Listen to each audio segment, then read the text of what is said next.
All right, how's everyone doing today? What's up, everyone? Kuro the artist here. As always, please let me know if my microphone volume is either too loud or too quiet in ratio to the background music as well. But yeah, as y'all can tell from the title, we're switching it up a little bit today. Normally I stream commissions, but I've just recently finished wave 6 of the Drawing with Kuro commission. So as I gather more information and my next commissions list for wave 7, I figured it'd be nice to take a break. Oh, we got a thing. Hold on. Hey Kuro.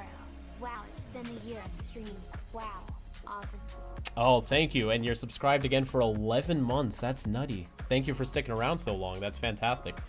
We also got a donation from the Nail Smith. Hey Rob, hope you're well. Have a good one, smile. Thank you very much. I appreciate that. I am having a good time here. But yeah, so I figured I would switch things up. Normally I do like a dumb doodles in between doing the commission waves or some type of other drawing stream, but today I figured there's a lot of information that I want to put out there, especially within the midst of all of our larger projects. So this stream is just going to be a casual Q&A. My attention will be directed towards the chat the entire time. So hopefully we'll be able to have a little bit more interactivity than when I'm normally drawing. So I'm going to split this up a little bit. I'll explain how this works first. I do have a list of questions already. A lot of them are just very, very frequently asked. So I figured I'd get these out of the way at the start to try to answer some questions I feel like would inevitably be asked anyways. Some of y'all might have, who really comes through with the streams every week might already know the answers to some of these questions, but just to make sure that, you know, all this information's in one place, it's reiterated, it's simplified. So we're just gonna get the obvious ones out the way, and then I will open up the floor to the chats, and you know, we can just talk about whatever. Usually I stream for about 2 hours. I might cut this down to 1 and try to get everything done in about an hour, since it is a Q&A and not a drawing stream. But we'll see. I mean, I could be streaming for longer, but I do have a lot of information I want to cover here, and I want to make sure that it's as consumable and easy for folks to rewatch as possible. So we're going to shoot for an hour, but we'll see how things goes. Favorite classic alien? Favorite classic alien would have to be either, I don't know, I'm kind of basic, Heat Blast or Accelerate, honestly. But thank you for the donation, Ultimate Zax. But yeah, so let's, oh, and one last thing, as you might have seen at the start of this video, we are doing a poster giveaway, which ties into our latest upload covering the Ben Tennyson Multiversal Family Tree. Currently, we have a poster in the shop that pretty much lays out all of the information from that video. If you want more detailed information, I'd suggest watching the video. We cover a lot of fun facts in there. It's only going to be available till March 31st this year, so about a month from now. So, you know, once March 31st comes, that's about it. Get it while you can, but we are giving one away. All you have to do is follow us on Instagram. We will choose a follower at random, no purchase necessary, and give out a signed version of the Multiversal Family Tree Poster. Thank you for the donation, Elizabeth. Great to see you as always. Hello, Blue Skull Man. It doesn't seem like the bot's reading it. I can never tell when it is or isn't going to read this. Blue Skull Man, aka Kuro the artist, aka Blobby Burple. It's me again, checking on my goat. That's why he's the goat. The GOAT! Thank you for being here, Elizabeth, and for the donation. So yeah, let's speed run these basic questions, and then we can open the floor to the chat. But for one, are you still on upload hiatus? Yes. No, question 2, when will the hiatus end? So the hiatus will officially end once we are done working on 5 years later, the last 3 episodes of 5 years later, 12, 13, and 14, and beyond, which for now we can't say for sure when that will be. I did confidently want to. And if you have, what do you think of it? Oh, thank you for the donations. I am going to save these donations, the donation questions, for after I talk about these listed questions first, and then we can come back to them. Let me see if there's I know there's like a link somewhere where I can like keep track of the donations, so I can read them at a later time. Let me see if I could pull that up now so that I don't lose these when it's time to. Okay, here it is. All right. So yeah, continuing. So I have no idea when the hiatus is going to end, to be completely transparent. We don't want to set a goal because we have no idea how long this is going to take. So question 3. Why are you still uploading videos during your hiatus? Which is one we've been seeing pop up. So I've been trying to use the sponsorship segments to explain that and sort of segue into it. So the answers have been in the videos, but just to reiterate once again, we are taking time to focus on our main projects, but we might still sporadically upload here and there. But the hiatus basically means we're not uploading weekly, we're not uploading bi-weekly. Basically, you should not expect us to release a video unless we announce it, pretty much. So, you know, we might upload once a month. Even then, a month might go by. It all really depends on, like, when we have time, or, like, if we have a sponsorship. You know, we try to make time for those as they fund the projects that we're taking the hiatus for. So, you know, the higher budget we have to work with, the more artists and voice actors and everyone that we can have available on our arsenal, putting together these projects and get them done faster. So we will make exceptions, but generally you shouldn't expect us to be uploading indefinitely, which is unfortunate, but it will be worth it once the episodes come out. We're very excited with what we have planned. It's going to be extremely hard not to talk about it, but we can give updates on Patreon and YouTube membership. I have my video diary series where I basically give, like, here's what I've done for the week regarding this project, and, you know, censoring some spoilers, but there are a bit of spoilers in there. So if you're looking for a little bit more info, a little bit more the nitty gritty, like, ooh, what's something that we haven't officially announced yet that we're working on, the video diaries are the perfect place to be. Or even just in the first tier, where we put out weekly updates. But yeah, so we also might be doing collaborations with other channels in the meantime, since those are a lot easier to produce. One just came out today, actually, on Dan Boy Wonder's channel. I was a guest in one of his most recent uploads about the early production of Alien Force. And I know that the Crisis on Infinite Mirths crossover is coming out. Episodes 12, 13, 14 are going to be absolute cinema, I tell you. Absolute cinema from my goat. Thank you. No, they're gonna be as solid as we can make them. I'm already so excited with the progress, and, you know, just to be completely transparent, we are working on them every single day, every weekday, every weekend. I promise you, we are working on it. I was just working on it before the stream. The second we're not live, I'm going back to it. So we are trying to make it happen, which is also why the hiatus is necessary. But yeah, so Crisis on Infinite Mirths, I might make a video on that if I'm gonna check it out and see if there's enough for me to feel like I have something to say about it. But other than that, you know, you just shouldn't expect us to upload regularly until we say otherwise. But yeah, so what's going on with And Beyond? That's gonna be another question. Yeah, so And Beyond, the movie, the working title of the next episode we're releasing. So it's going to be treated like an animated short film to wrap up the Zascare arc, which is very different from the usual episodes of And Beyond. Normally, it's very much filtered through the documentary style, with, like, maybe some lore teases of a bigger story at the beginning or end. This time around, we're just hitting the floor on the gas. We're going full throttle. We're going to make the whole episode about the Zascare arc. So that we can conclude the storyline and transition And Beyond back to one-off lore-heavy episodes, which, you know, is the core premise of the show. But at the same time, if we're trying to wrap up this storyline, we want to do it with a bang. So it's just going to be this little And Beyond animated special featuring Forrest's mission to take down Zascare and Adwecha with the help of some unexpected allies. I will be getting to these questions afterwards. Thank you. But I appreciate the donation. But yeah, so Forrest's mission to take down Zascare and Adwecha with the help of some unexpected allies, and Beyond the movie also coming out. It's going to be coming out around the same time as the final 3 episodes of And Beyond of 5 years later. We're gonna try to do them all released around the same time and give a significant send-off to the 5-whale multiverse. But next question, you know, it's probably a burning question.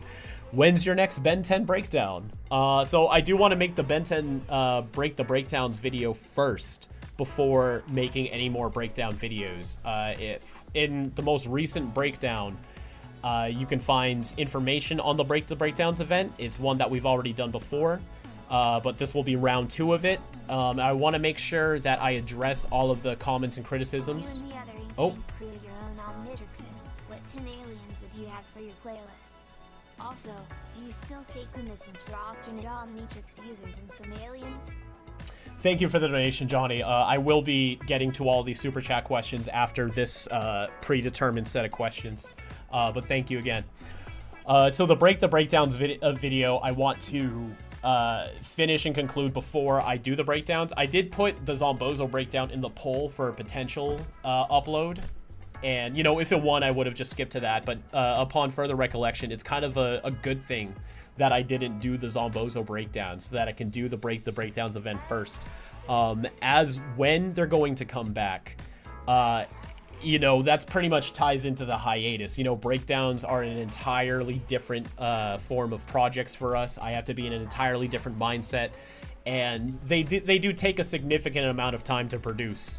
And there's something I can do pretty much whenever, whereas the 5YL and Beyond are a little bit more time sensitive. So we're choosing to focus on those so that we can finish up these projects while we can. And then, you know, the breakdowns are an inevitable factor. Like, they're going to come out.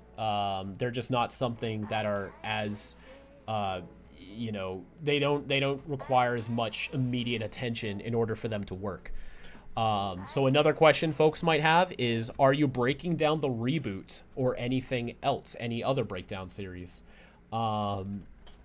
I do plan on doing the reboot. I have been saying this, honestly, ever since the first episode, I believe. I feel like I've been putting it out there very openly. I am going to break down the reboot, and I'm still having people ask me about it. So I just want to reiterate once again that, and you know, side note, I am seeing these super chats. If you're tuning in for the first time, I am going to get to them after I finish this set of questions. The only difference is I won't be able to use the same ranking system. But we see every video in the polls, even the ones who lost the polls. I've been waiting for that for a whopping 10 words or less for like 2 to 3 years. We'll get to that. You see how sometimes it reads out the chats and sometimes it doesn't? It's very strange. But yeah, I won't be able to do the same ranking system. Like comparing the art evolutions through the episodes, I have not seen the entire reboot. So how would I have the expertise to like be like, oh, well, you know, here in season 1, they draw Heat Blast like this, but later in season 3, they're going to draw him like this. I could always do like retroactively.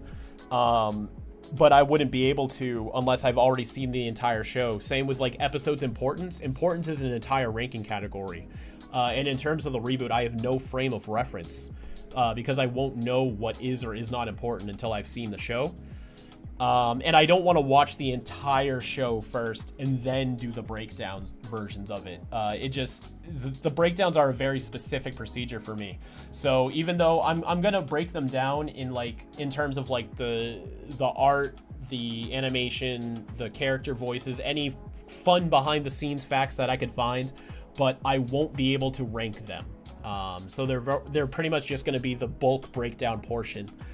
As for breaking down any other shows, you know, I hear do Generator Rex breakdowns, do Zack Storm breakdowns, do, you know, Brandy and Mr. Whiskers breakdowns, anything really. They simply wouldn't work. Breakdown videos are more than just reaction videos to me. They're rooted in my very intimate and incredibly long relationship with Ben 10. You know, I not only just grew up with the show, I paid attention to message boards. I, you know, was part of the community. I saw all of the changes throughout the series and the way that it was incorporated into the world in real time. It's just, I haven't had that kind of relationship with any other show. So, if I were to break down any other show, it wouldn't be the same, and it would more or less just be a standard reaction video, which like is not, I'm not against that, nor am I trying to put down reaction videos.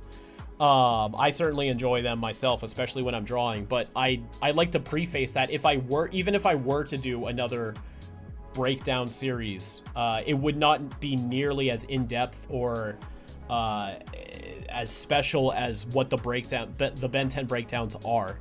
They would pretty much just default to a reaction series. The closest thing I can get to is maybe doing Danny Phantom breakdowns, as I have a very similar relationship with that show.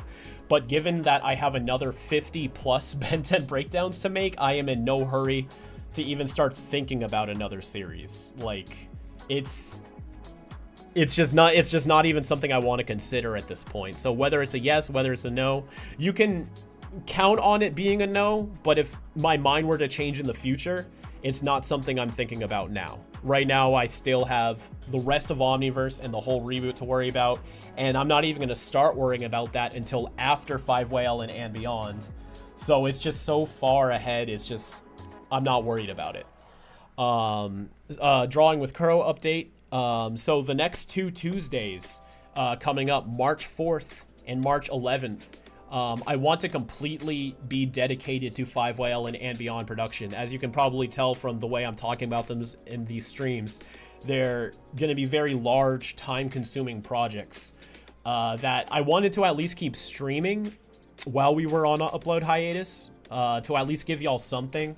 But I feel like at least for the next 2 weeks, I want to 100% lock in and just not worry about anything but these projects and get such a significant progression in their development that when I start streaming again, you know, I'll have made like immense progress. So like I'm not going to be streaming.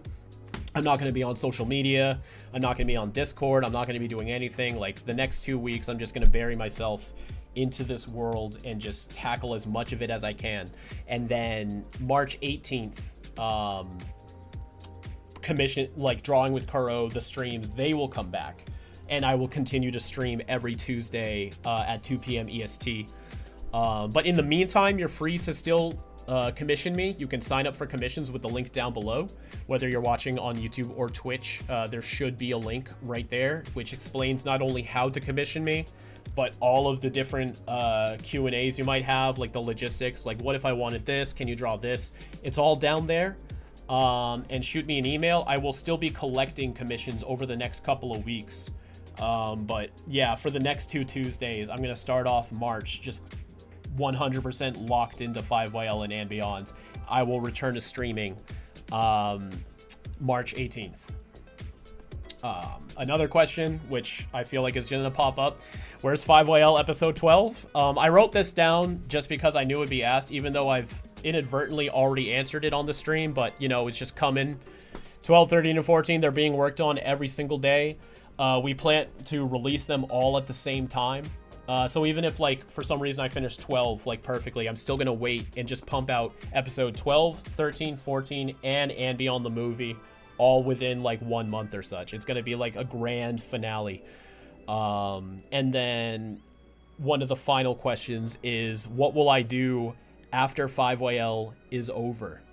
So 5YL was always meant to be an isolated project, despite the way it's grown and the attention it's received. It's always been like 5YL is existed to be a very specific, this is what 5YL is.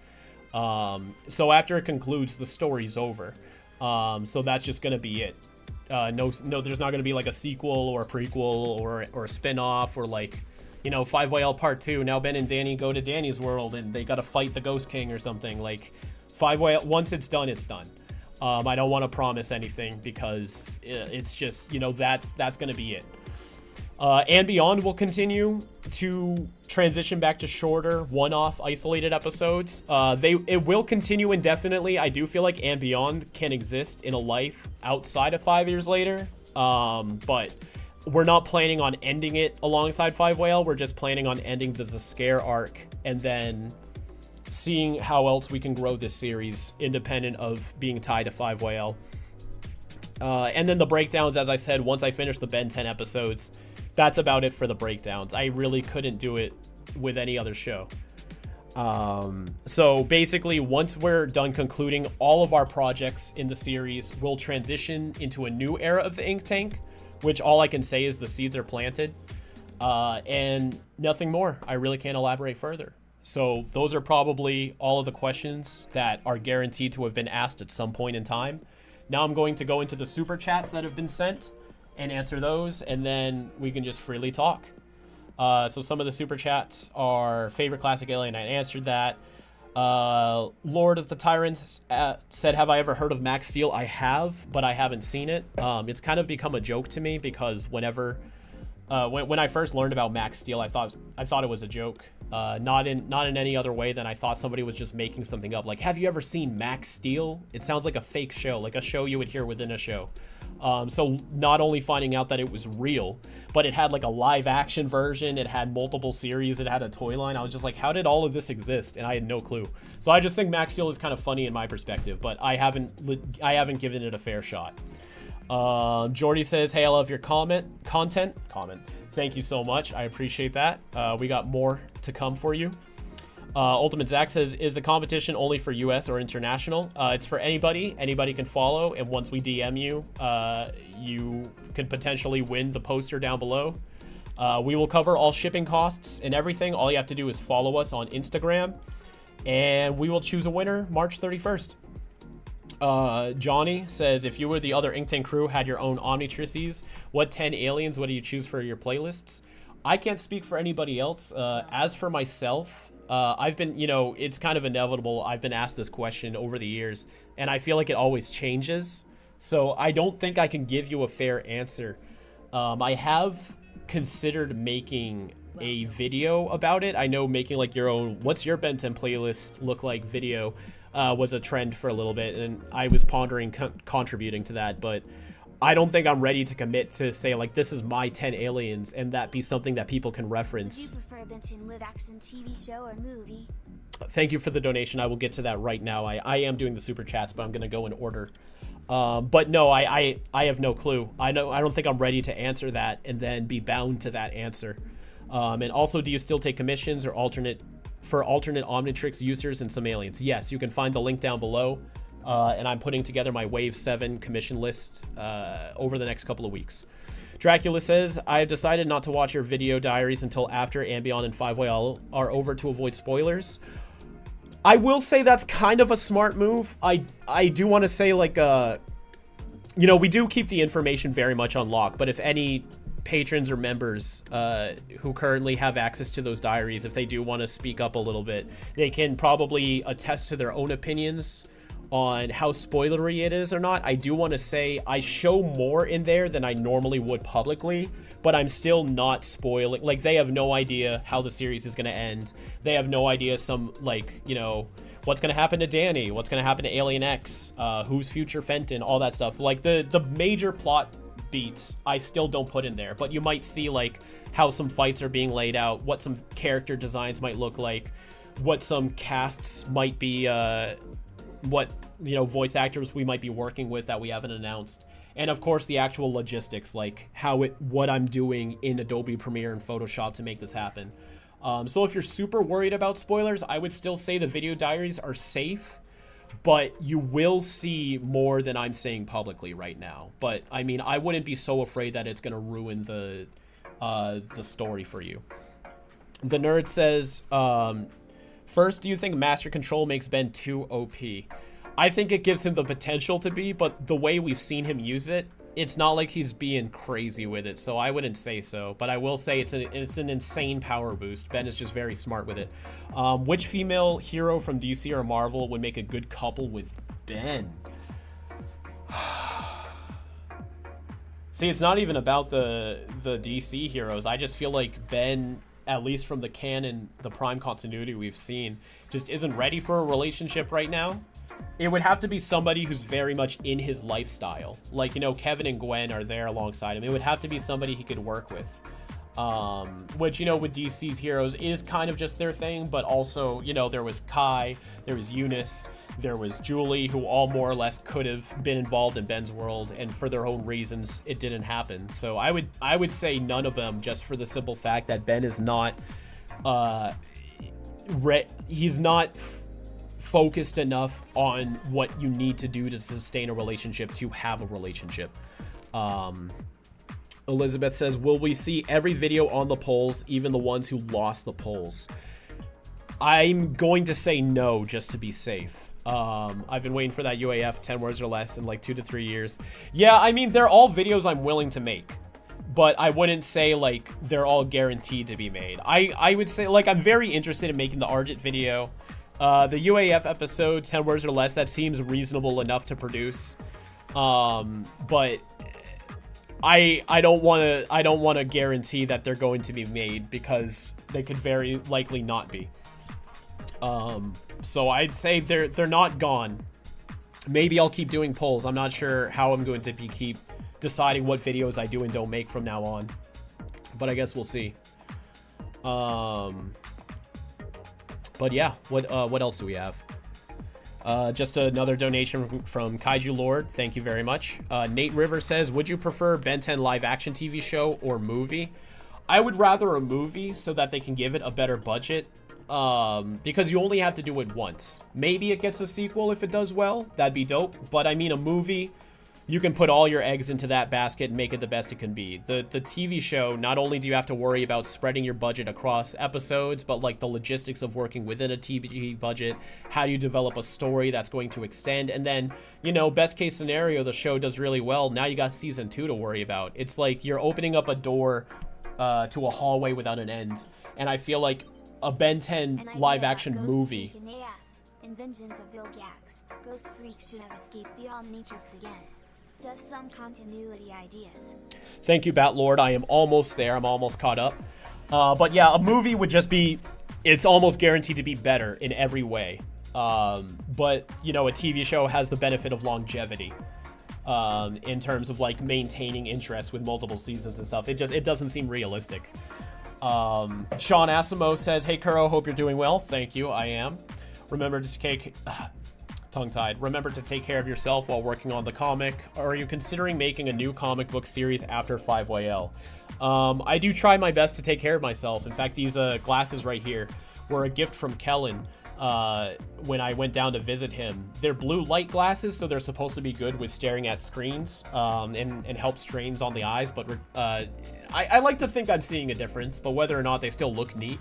And of course, you know, I got my arthritis glove or whatever you would call this on to help my hand. So I do try to take my physical form into consideration with these project binges.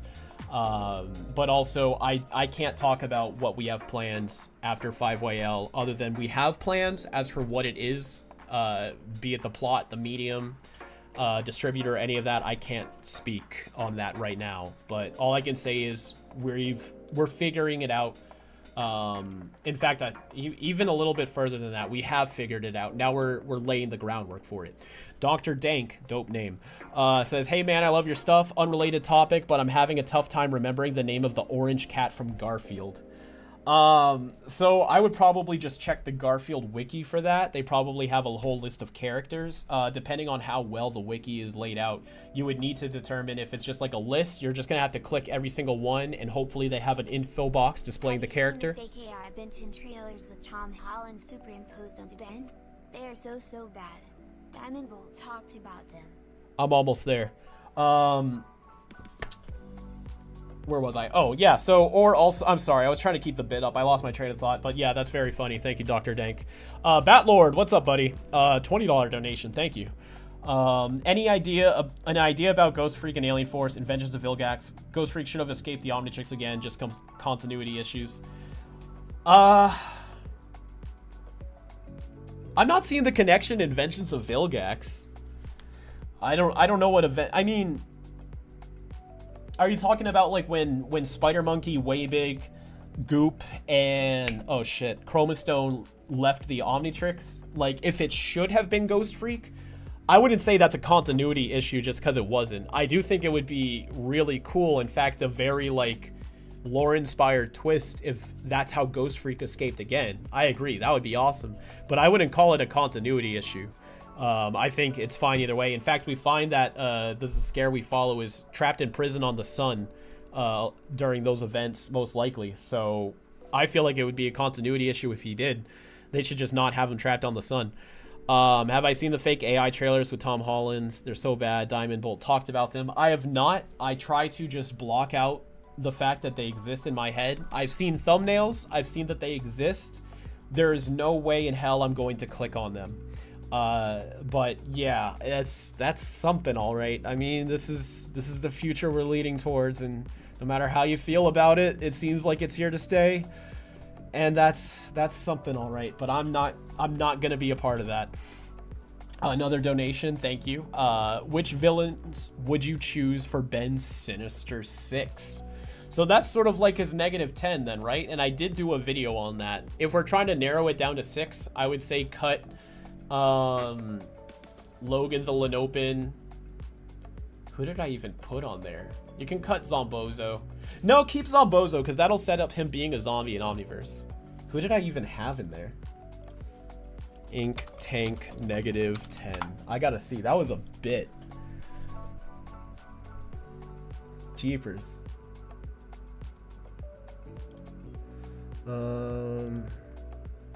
Cut the Forever King. He was only there because of plot reasons. We don't need him.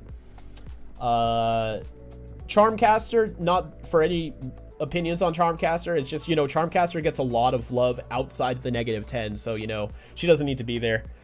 She'll have her own story. Same with Dr. Animo. So that leaves us with Clancy. Oh, Kevin's there too. Kevin doesn't belong there. I don't know. It's a hard question to really come up with on the spot. I would just say some version of the -10 would sound dope. And whatever makes sense towards who we eliminate, you know, I feel like that would work. In Sketchy, thank you. Now I'm officially caught up. In the episode Moonstruck, did I try to see if the episode took place in St. Louis? Like you said, you tried in your video review of The Visitor. I did, and I don't think I was able to make those connections justifiable. It's tricky with quick reviews because I am doing a lot more that makes it into the video. Sometimes I feel compelled to mention everything, but given that that was something that I did try, but it led to nowhere, maybe I could have still mentioned it just to have that closure. But I did make the attempt, and it didn't seem like it was lining up. So yeah, thank you very much for all of these wonderful donations. I believe I'm completely caught up in the donations as well as going through the Q&A. So now we can just confidently check out the stream chats and hang out, have a good time. Greetings from South Africa. We have this highlighted message. Thank you very much. I'm doing very well. I hope you're doing well too. Are you still sticking with the ending to 5YL you've planned, or have I had to tweak it a little bit? Oh, that feels like a spoiler. Let me put it this way.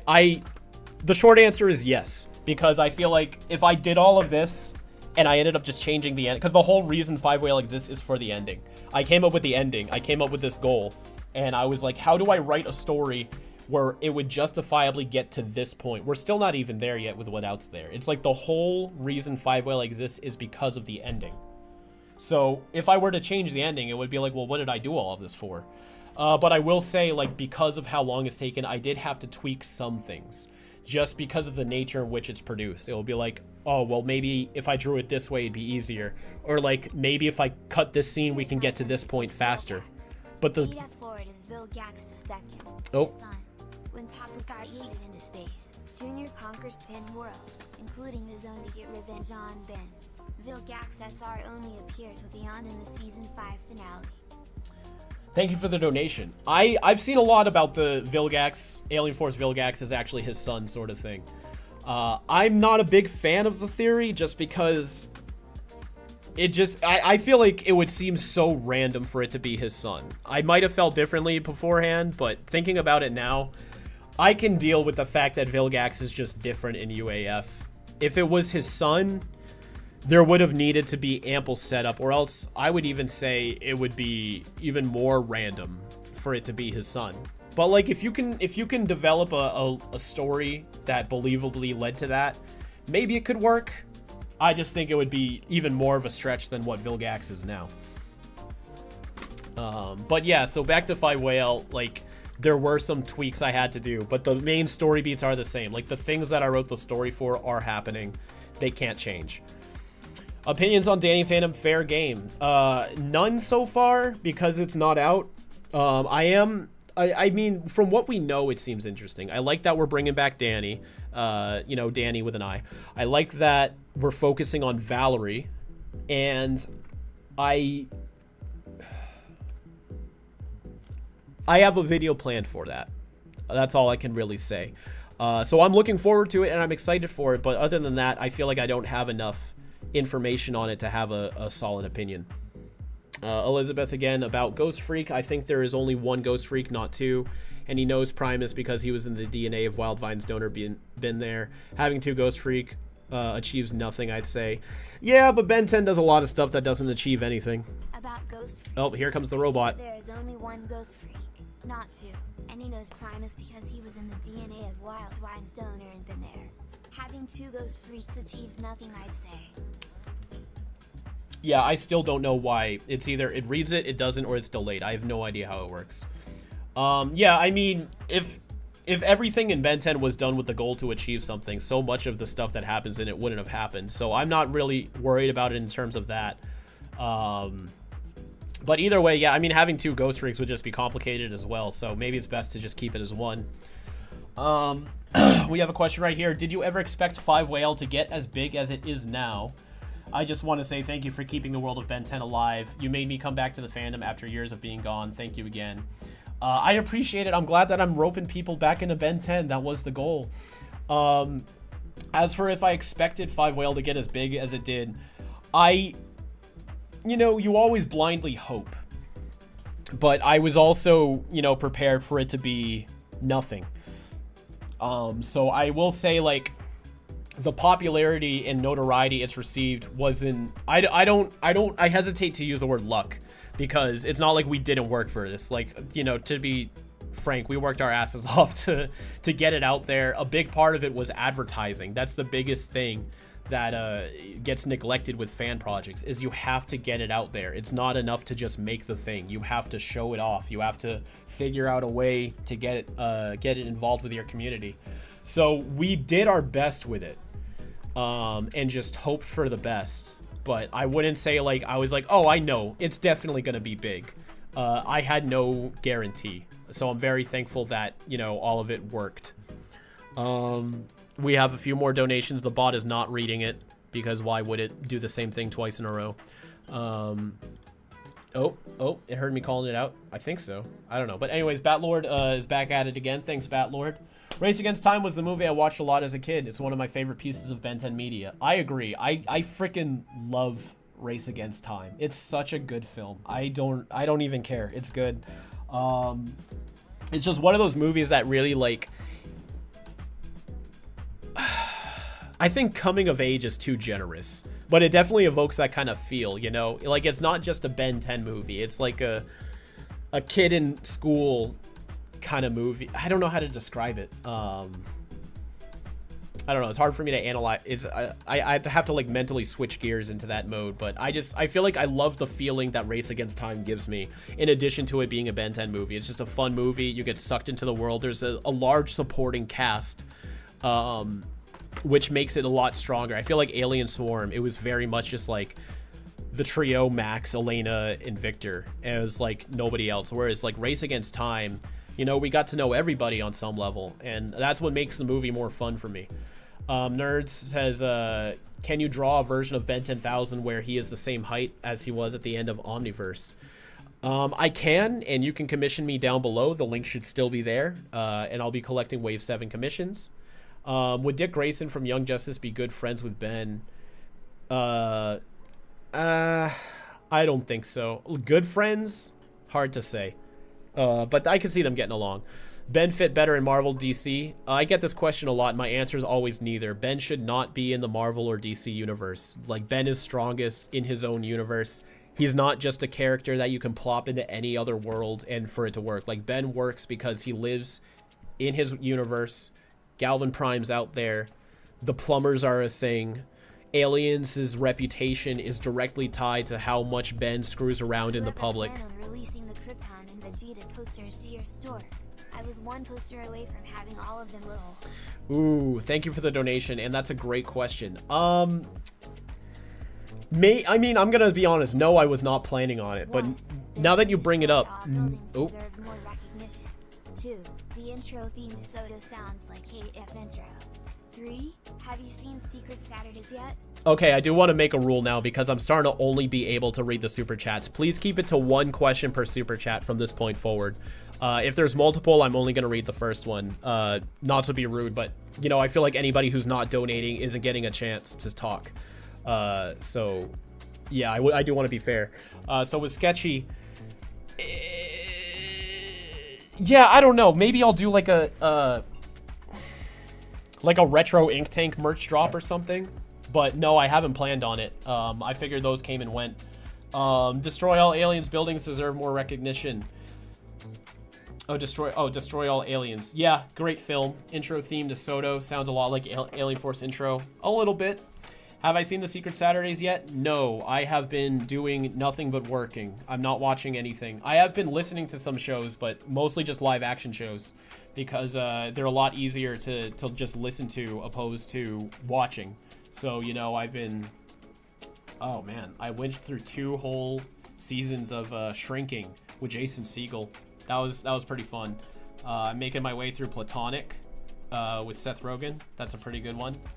And we got SMV with a $10 donation. Thank you very much. Just wanted to say how excited I am to see the rest of the Five Whale universe play out after being a fan since middle school. Thank you. You've been sticking around for a bit, and it's noticeable. So I appreciate you being a long-time contributor to the community. Also, keep up the collabs with Dan. They are awesome. Thank you again. The collabs are always fun. Hey, Kuro. Just wanted to say how Here comes the bot. It's like it's trying to fuck with me right now, right? Like it's doing this shit on purpose. Cool. Also, keep up the collabs with Dan. They are awesome. But thank you. No, I appreciate it. I have to get this bot fixed. Am I ever going to remake what happened to Phantom Hollow?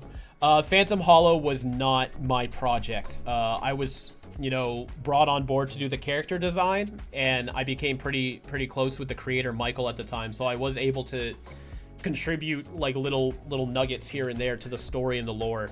But I don't want to claim ownership of that project. It's very much a product of Michael Garcia and is a fantastic world building. But as for what happens to the project, it is beyond my control. I have fulfilled what I was set out to do with it.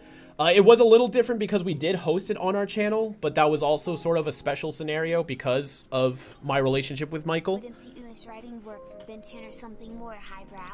Oh, I'll get to those in a second. But I mean, I've worked on dozens of projects like that since, and it's always like, you know, I come on board, I do my thing, and then it's up to them. And then it's up to them to make it work. I have no say in it. Would MCU is writing work for Ben 10 or something more highbrow? I think it could. I think MCU is a good bar, I guess, for... Oh, man. I think I just gotta turn off the bot. I think that's what it comes down to. Do you think, in your opinion, that'll be a good special to introduce Kringle the Summoner? Yeah, it's gonna, just because the bot is so random, there's no continuity to it. Oh yeah, see, I have to go here to turn it off. This is my Drawing with Kuro stream. Okay. All right. Where was I?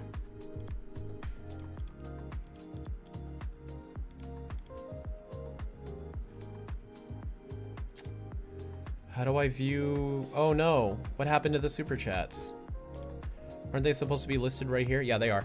Yeah, so MCU, I would say it's a good bar for like maturity. When people say they want like a darker, more serious Ben 10, I agree up to the point with MCU. Like the MCU, like there's a little bit of mature themes in there. There's some swearing, there's some blood, but it's not like known for that. Like you don't think MCU and think swearing and blood and sex and violence and all of that. Even though those things are in there, it's not the main focus. I feel like there's a version of Ben 10 that could be very entertaining and successful with that limit of adult themes. Like push it as far as the MCU does, but don't make the show about, oh my god, Grandpa Max got shot in the head and it sent Ben on this bloodlust revenge scheme or whatever. Like we don't gotta do that. And there was one more, I believe. Am I going to MomoCon this year? So I will be doing con and event announcements soon, but right now it's not something I could speak on. But thank you for the donation. And thank you for cheering. So I'm just reading this one out. If Ben 10 Classic came out with a legitimate holiday special that actually takes place during the holiday season in Bellwood, do I think, in my opinion, that a good special to introduce Kringle the Summoner? Who's Kringle the Summoner? You're gonna make me Google this. Oh, the alien. Oh man, I'm not gonna lie. I don't know how this could work.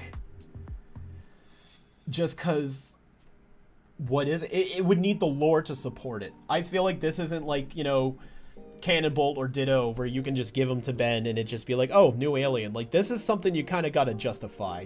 You gotta build a background around it. So maybe,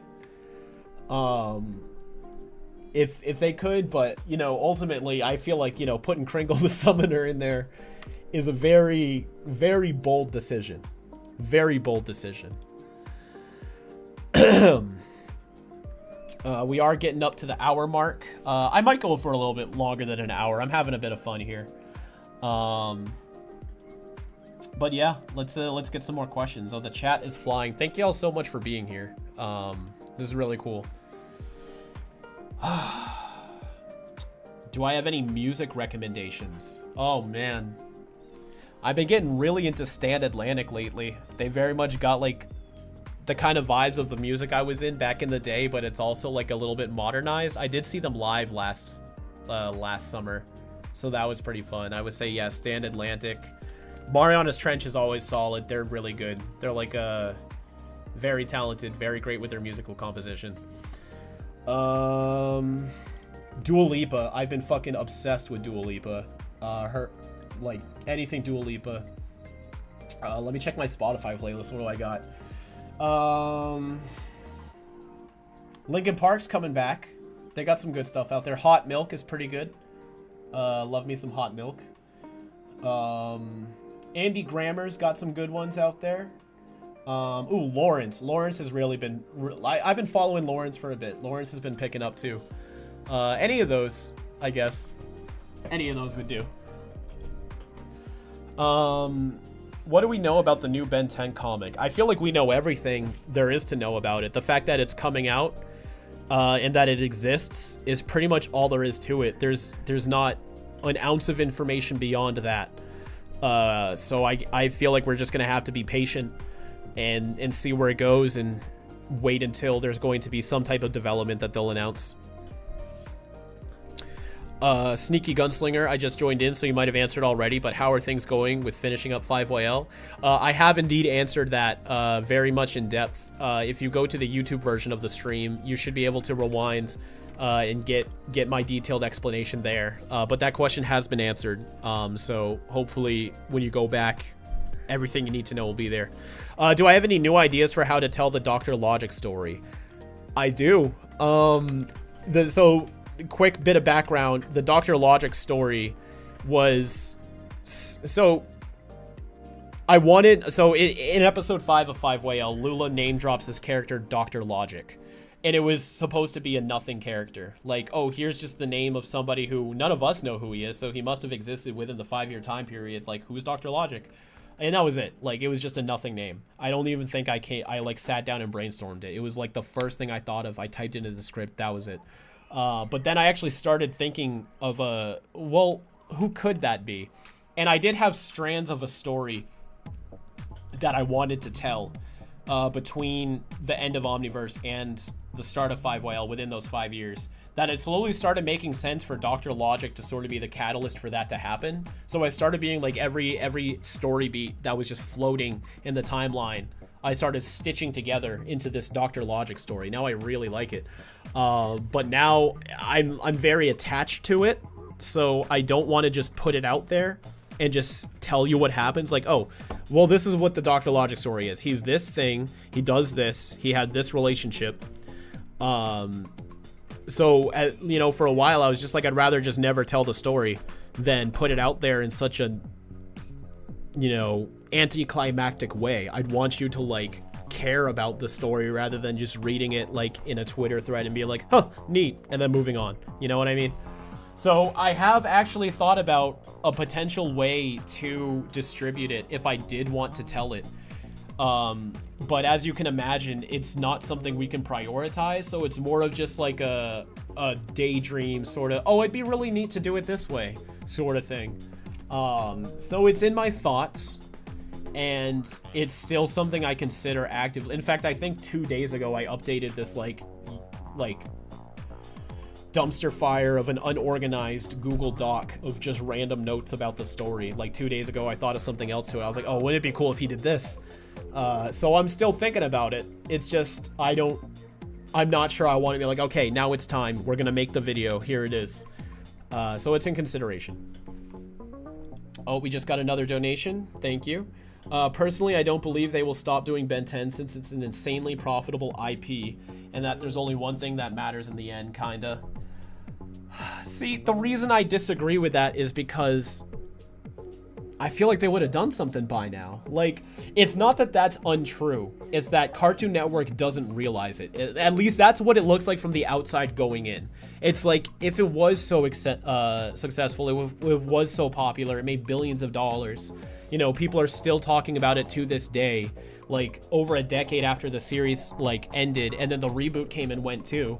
Like, why not do something else again? You know, it's questionable. So I do agree that logically, of course, there's got to be more Ben 10, but it's also a bit perplexing that they haven't yet. Maybe the comic is testing the waters, which is why I want to make a strong effort to tell people to support the comic, because, you know, if the comic fails, maybe that will be Cartoon Network being like, oh, I guess people don't care about Ben 10, and then it dies just like that. So when the comic comes out, support it. Don't pirate it. Buy it. Please buy it. Go buy it. Tell Cartoon Network, you know, like you said, like they care about financial results, right? Like, show them you still care. I want Ben 10. I'm not going to pirate this comic. I'm gonna go out and purchase it. And they'll be like, oh shit, people do care about Ben 10. That's how I see it. That's how I see it, as a very simplified perspective. If there's any other factors to it, I clearly don't know it. But my best advice is just make sure that the comic does well to show them we still care, and then maybe they might give it a TV show. Ben Bolt with a $20 donation. Thank you very much. Yo, Kuro, just wanted to share a fun story idea. What do I think about the Ben 10 Alien Force would look like plot-wise if the OG series never happened?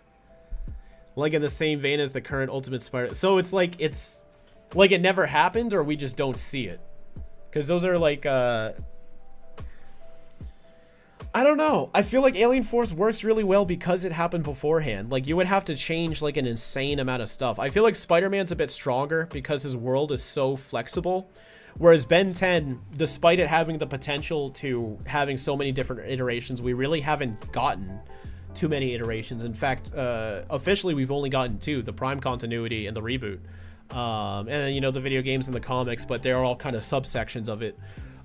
We haven't seen Ben 10 transformed in such a way where we can just guarantee we can make that drastic of a change and it will still feel like Ben 10. Whereas Spider-Man, you know, I would say just off the top of my head, there's at least bare minimum 50 different versions of Spider-Man out there.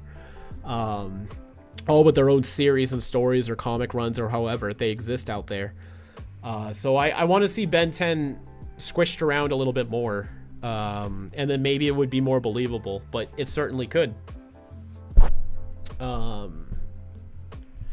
What's my favorite episode of And Beyond? Oh god, it always changes. Like, it's whatever we recently worked on. Maybe one of all of the season 2 ones, honestly, because they're sort of like the official proclamation of what we can do. You know, they're fun, they're artistic, there's a lot of special effects and animation in it that we couldn't do in the first couple episodes. Now, the first couple episodes, the lore is great, but you know, being on the editing side of it, I love the presentation we have in season 2. So, you know, Brainstorm's home planet, Wrath's home planet, Accelerate, Fast Track, Buck Wild's home planet, all of those collectively are my favorite era, I guess. And especially this new episode coming out, And Beyond the movie. This is a scare arc, is going to be great. But yeah. What do I think could have looked cool in Alien Swarm? For me, it would be Goop. Goop would be a good one to try out. I feel like fluid simulations and goo and stuff like that around the time of Alien Swarm is more realistic on a TV budget. Like, especially with Goop having such like an amorphous shape, he doesn't need to look like anything specific. So I think it could work. Goop's a pretty good choice. I like that. How does it feel to be in the year the OS Ben 10,000 is essentially set in? Kind of similar to when 2015 rolled around and, you know, Back to the Future came and went. You know, we didn't have hoverboards or flying cars, so now it's like, hey, we're in the future. Where's Omnitrix City? You know? So I mean, it's kind of neat. It's interesting, but ultimately, it's like, it's not. You know, of course, it was very far off. There's no alien cities or even Ben 10 in general, but I mean, it's just interesting. Like, we made it. We're here. We're 20 years in the future. Yeah. That's right. Oh boy, oh boy.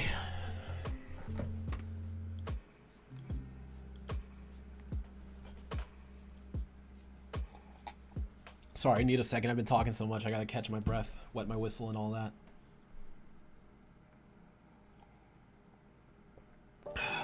I do think I need to take these glasses off though, because when I'm wearing headphones, they press the sides of my glasses into my head. That's also, I'm wearing contacts right now. These aren't prescription. These are just blue light glasses. But yeah, it sucks wearing glasses and headphones. There's any of my glasses wearers out there in the audience who wear headphones like this, does it also bother you? Do you feel like the headphones are like squishing the sides of the glasses into your temples? It does for me. It gives me a strong headache. Local fan guy with a donation. I'm a huge fan. Keep up the great work. Thank you very much. Thank you for sticking around. You know, we got some great stuff planned. I'm very excited. I'm so excited. That's all I can really say is I'm excited, you know? I can't spoil it. If every Ultimate lived on their home planets from and beyond, how would things change? Because that crossed my mind. I don't think they would change too much. Like, you know, a default opinion might be like, oh, everybody's gonna like worship them or something because they're so powerful, but not really. I mean, I feel like they would just live on the planet and that's about it. Their societies would more or less be the same. They might be, you know, a little famous or such, but I don't think it would like go to the point where it changes the way their society functions. Do I own any of the DVDs? If you do, can you show us? I used to own the whole classic series on DVD and it was destroyed. I'm looking this way because I had a different DVD I was gonna bring up. It was destroyed when I was moved. I've moved around so much in my life for a variety of reasons that they just couldn't survive the trips. There's very little that I've been able to have since growing up and to this day.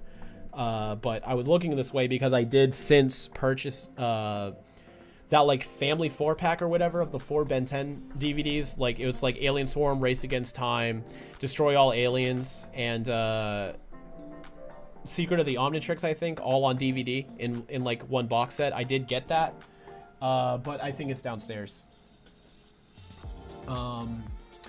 Can't relate. The pain I would feel from my glasses is nothing compared to the scaffold piercing I have. Oh man, that's certainly, yeah, I don't know what that feels like. So for me, it's the glasses. Batlord, do you think the Omnitrix could scan the sentient ultimate transformation since they became their own individual beings? Yeah, I'd say so. You know, why not?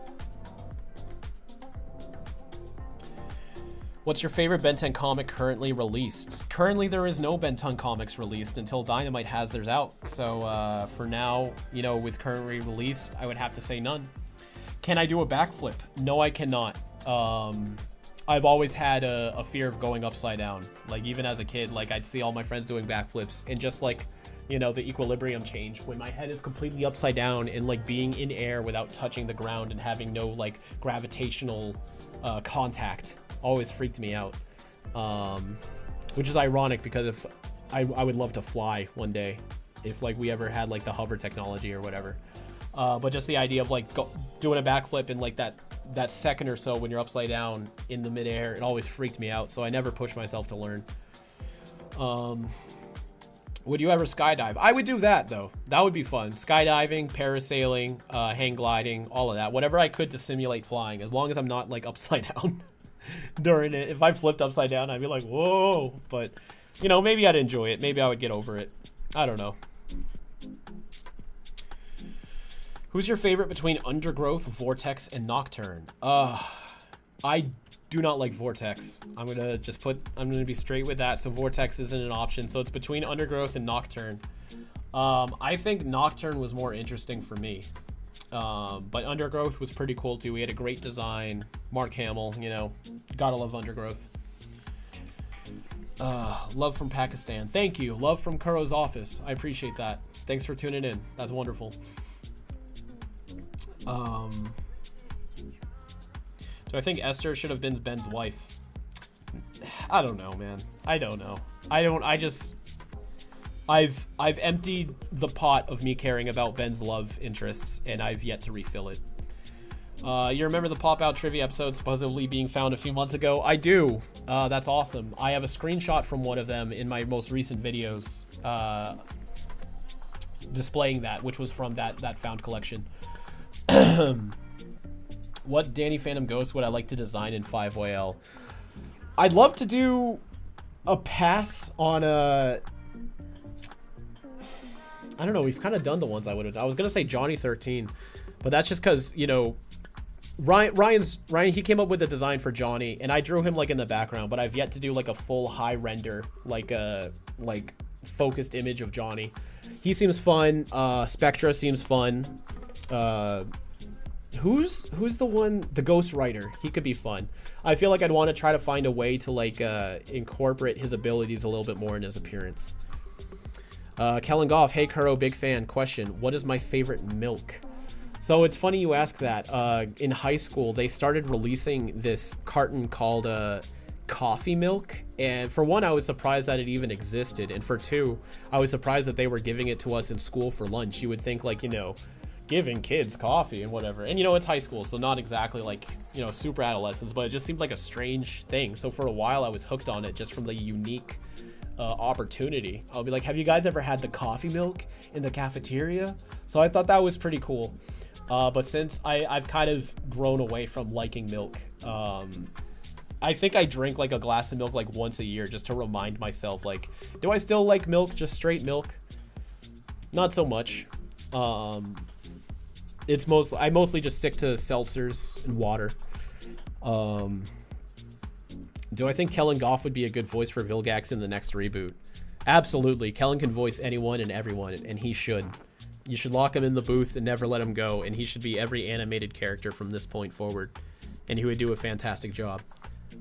Can I join the Ink Tank? Sorry, all of our spots are full. In fact, we just got this really nice voice director in place. He seems really cool. He's ready to do the job, so I'm sorry. You're not going to be able to have an opportunity to contribute. We got all of our roles filled. Am I still going to be doing the series on Dwayne's website, or is that done?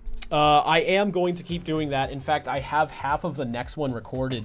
I went through a couple of scripts of Ultimate Alien, and I was already editing it. In fact, that video was supposed to come out in December, but I ended up switching gears to do the breakdown finales instead. The end of season 4, you know, with, you know, when Ben gets atomics and all of that. And since then, it just hasn't been a project I've been able to open back up to, you know, given the nature of those videos. They're hours long. There's so much footage to sort through.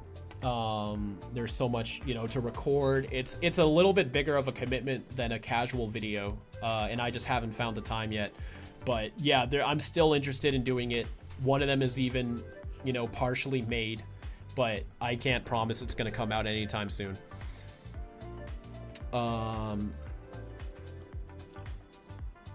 Have I ever considered adding Albedo to 5YL at any point? I've considered all of the villains at some point or another. I feel like the ones we settled on work pretty well. At this point, adding any other characters would be just for the hell of it, pretty much. You know, there's no real other way to say it. Like, they wouldn't have a strong place in it. Whether or not we do end up having any more villains show up, even if we did, I wouldn't want to spoil it. I do want to say maybe we do have another surprise and such in store, but generally we don't like to just throw people in there unless they're able to contribute either in a significant way, or they can be there in a way that's inconsequential enough where it's not weird. Like, you know, you can just have somebody pop in. Like when we had Greg's like prison photo show up in And Beyond in the Ledger Domain episode. You know, that was kind of fun. It was inconsequential. Or showing Siphon being tied up in the Omnitrix video. You know, we can do stuff like that. So they either have to matter so much that it's worth it, or they have to not matter at all that we can throw them in there. Albedo's like an in-between kind of guy. You can't just have Albedo. Albedo needs to be there for a reason, and we don't have a reason for him. Yeah. Another sip of the beverage, por favor.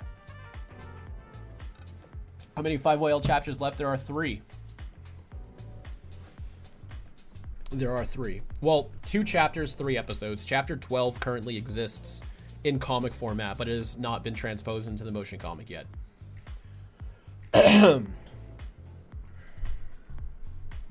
Thank you for subscribing at Tier 3 Harry Llama. Bit tongue-tied there.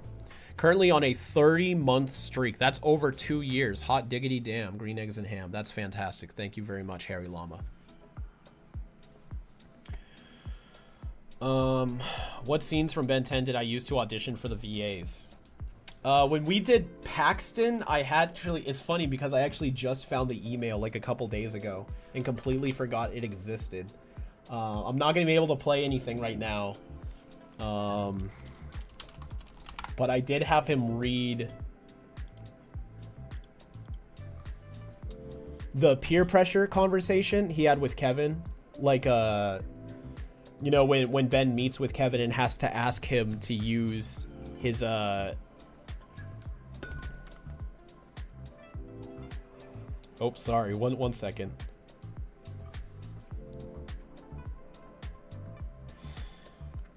When he has to convince Kevin to give him a ride and Kevin gives him some shit for it. I wanted a very vulnerable scene. And then on the flip side, I had him read the argument with Gwen versus when he's contemplating whether or not to kill Kevin, where it's like, you know, wake up and smell the end of the world, Gwen. He's out of control. He's our friend. Was our friend. So I had him do a very, like, it's hero time, I'm determined kind of scene, and I had him do a very emotional, you know, soft sort of scene. Beyond that, I believe what we did, because we cast Paxton completely separate, like even before the motion comic even was an idea. Like we cast him for And Beyond, and that was it. When we started leaning towards the motion comic, that's when I had the benefit of Kellen helping me out with that, and we pretty much had he pretty much handled it himself, honestly. A lot of them were cast just on faith that this was the right person for the job, and you know, some people would still audition. But for the most part, that was in Kellen's department. And I believe they just read lines from 5YL. Like he would send them a sample or so, or like, here's a couple of lines. We did do some voice matching experiments at one point. Like I cut together a bunch of random lines from Vlad, to have Brooke Chalmers try to emulate the special theatrical, presentation that Martin Mull does. But it's kind of different each character if you think about it, because some characters, you know, like Ultraviolent didn't have a voice at all. You know, he was an original character, so sometimes we would just make it up like in the session, be like, why don't you try it like this, like that, and we'll fine-tune a voice in real time and then do it that way. But there's a wide variety in which people get casted. I wouldn't say there's like one specific, this is how we do it and there's no other way around it. Yeah. Brooke Slade is Vlad. He absolutely did. Oh my god. So not only is Vlad my favorite character in 5YL, but having Brooke be able to bring him to life in such a significant way. Like, he's so far from phoning it in, it's almost like he invented his own version of the character. Like, he's made Vlad so much more three-dimensional than I ever could in my own writing. Like, you really need to hear his performance to get, like, this is 5YL Vlad, this is the journey he goes on. He adds a sense of he plays Vlad like Vlad is the hero, whereas he kind of already believes he is in the series anyways. But, you know, with the nature of Danny Phantom being, you know, much closer to like a Fairly Odd Parents presentation, like a lot of like more of a cartoony sort of you know, format of the show, I don't think you got to feel the characters and relate to them as closely as you could, with some scenes taken more seriously. So being able to take characters like Danny and Vlad, who exist in this very like Nickelodeon Butch Hartman world, and plop them into a scenario where they can breathe and evolve into characters that you know, can react beyond standards and practices, I guess, and having that amplified by Brooks Chalmers' performance is just such strong wish fulfillment to me. Like, I'm so blessed to have a talented cast. That goes for everybody too. Honestly, like we really have like an incredible cast. Like, I couldn't be more happy. Favorite breakdown you've made? There's a couple, but I always forget because so much time goes by. Like, sometimes I'll be editing a breakdown, I'll be like, this is the breakdown I want to show people when they ask me what are my videos like. There's so much like tight editing and source references, and sometimes I'll go on like, you know, an editing tangent or something, or I'll dive like super deep into the production of an episode. I really love breakdowns where I get to like talk about the development of the show, or it has some sort of like tie into why this episode is significant, versus a standard episode of Ben 10 where I'm more or less just reduced to reacting to the show and talking about, oh, this drawing looks neat, this drawing doesn't look neat, and those are still fun. Like, I'm always having a good time. But if we're speaking in terms of favorite, I love when I really get to dissect something. Those are always super engaging for me. In the series, in 5YL, they say Eon has been divinity countless times, so why does he have to get used to his powers? I don't want to... we do... Okay, so we do answer this, so it's not exactly a spoiler. I just don't think... We focus on it in the later chapters, so I don't think people realize how significant of a line it is. But when Divinity says, like, his essence is spreading through the temporal zone, or, like, that he's getting more powerful, it's like when he starts as Divinity, he's like a seed, and he's growing his roots gradually, getting bigger and bigger and bigger. So every time he becomes Divinity, it's like a balloon. You have to start it over. He's deflated, you have to blow him back up, and as you're blowing up the balloon, he's getting more powerful, he's getting more knowledgeable, he has to test the waters. And you know, you can play a video game as many times as you want, but if you start a fresh file, it's not like your character is going to automatically be at level 99 just because you were level 99 in your last playthrough. Now you're doing a different playthrough. You're going to start at level 1 all over again. And even if you know how to get to level 99, you still have to do it. You have to physically make the commitment. So that's pretty much the box he's in right now. So it's almost an advantage for him that Ben didn't immediately transform into Alien X, because it gives him time to, you know, evolve and get stronger. Can you imagine if, like, the second Ben, like, the second Divinity popped up, Ben was just like, boom, Alien X? And be like, well, what the fuck? You know, it'd be done. So that's about it. It says my video resolution might be having some issues. Hopefully it's still coming through clear. Would Walker be considered to be drawn in 5YL? If not, I'll probably calm him one day. I would say it's safer to consider him a commission rather than me drawing him on my own volition.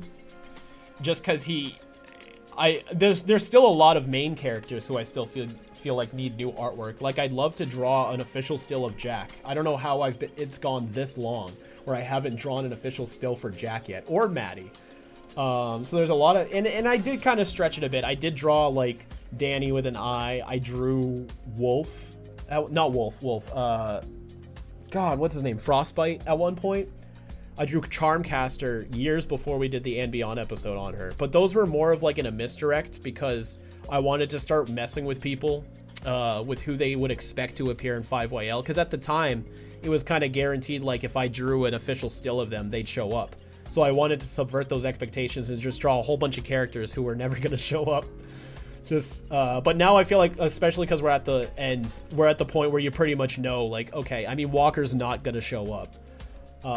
So you could definitely commission him, but I don't see me drawing him just for fun anytime soon. Sketchy says you skipped over their super chat. Oh no. Oh wait, that was the Walker one. Okay, sorry. I'm switching between all the tabs. So like the super chat window and the text window and my OBS window are all 3 different windows. So I'm bouncing back and forth. Liam of Blades did donate but didn't add a chat to it. So, you know, shout out to Liam. Thank you very much. Yeah, I'm basically just cycling through. Do I think Malware was lucky he died before he could be ruined? In a way, sure. I mean, he did have the whole armor thing, but yeah, I would say his story is best as is. Like he's not a villain that needs to come back. Same with like Agrigor or Maltruant or Lord Transil. It's like their characters exist for the story they're told in, and there's no, you know, pushing it any further. I feel like that's what happened to Vilgax pretty much. They finished the story and then they kept bringing him back and trying to make it happen anyways. It's like, I don't know about that.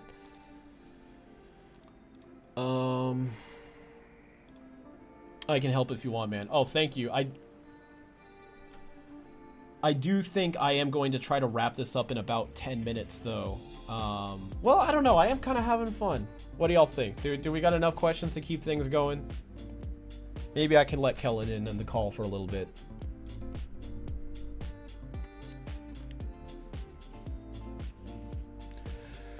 Kellen, you have access to view the super chats, right? I'm pretty sure you've done this before. So I imagine you do. I think. Well, regardless, I can let you in the call. So like, even if you can't like access the super chats from the account, you can still see them in the chat. But yeah, how about this? I'll hop into the admin VC. And we can hang out for another 15-20 minutes or so. I do want to kind of keep this stream tight, but we're having a good time right now. Kellen's hopping in. Let's push it a little bit. Why not? I turned off the music too. Now I'm just waiting.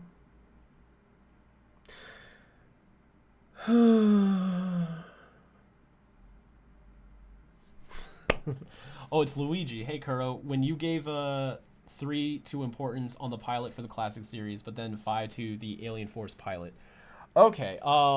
That's actually a really good question. Although I do feel like that's something I want to address in my Break the Breakdowns video, which will be coming out indefinitely. So you know what? I'm actually going to screenshot this chat so that I can remind myself to talk about it in that video, because I do think that's something worth addressing. But that's something more saved towards that category.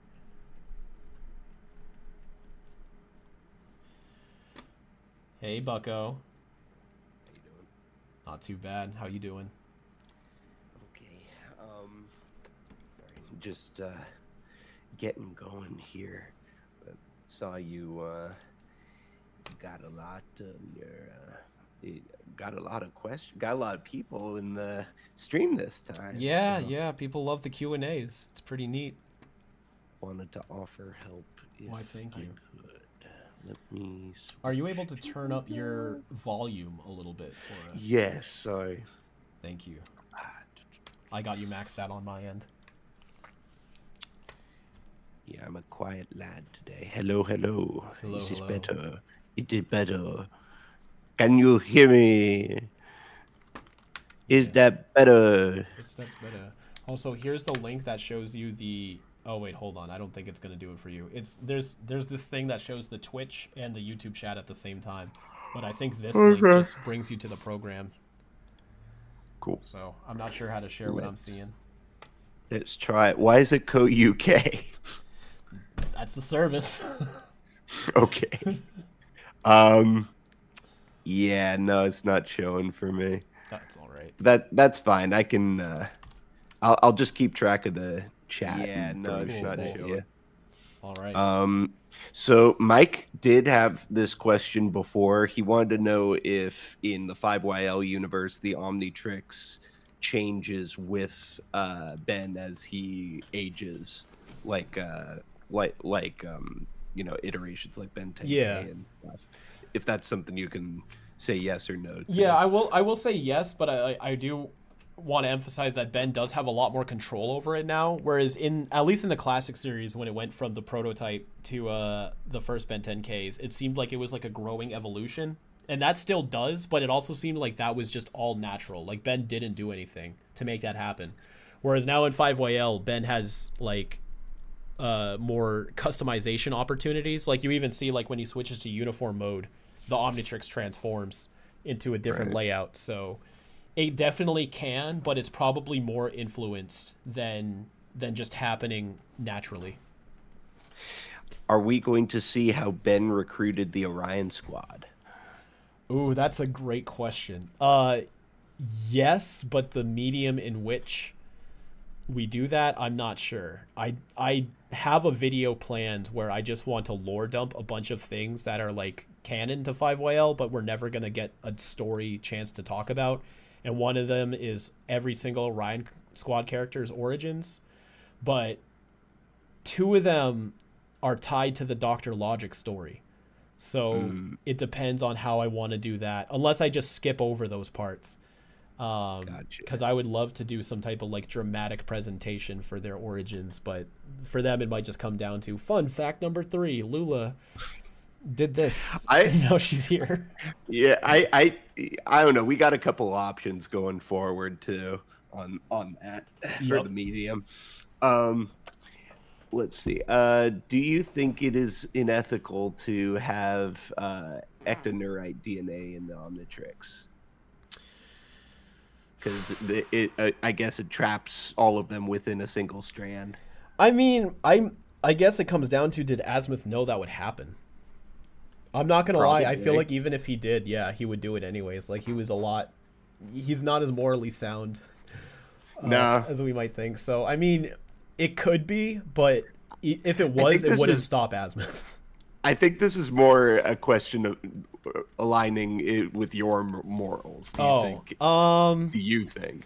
Yeah, I mean, I guess if I knew that was like going to happen, then but it's also like, well, now ectoneurites don't get to be a part of like the ultimate like Noah's Ark preservation. Like, what if the world did blow up and the Omnitrix had to repopulate the species?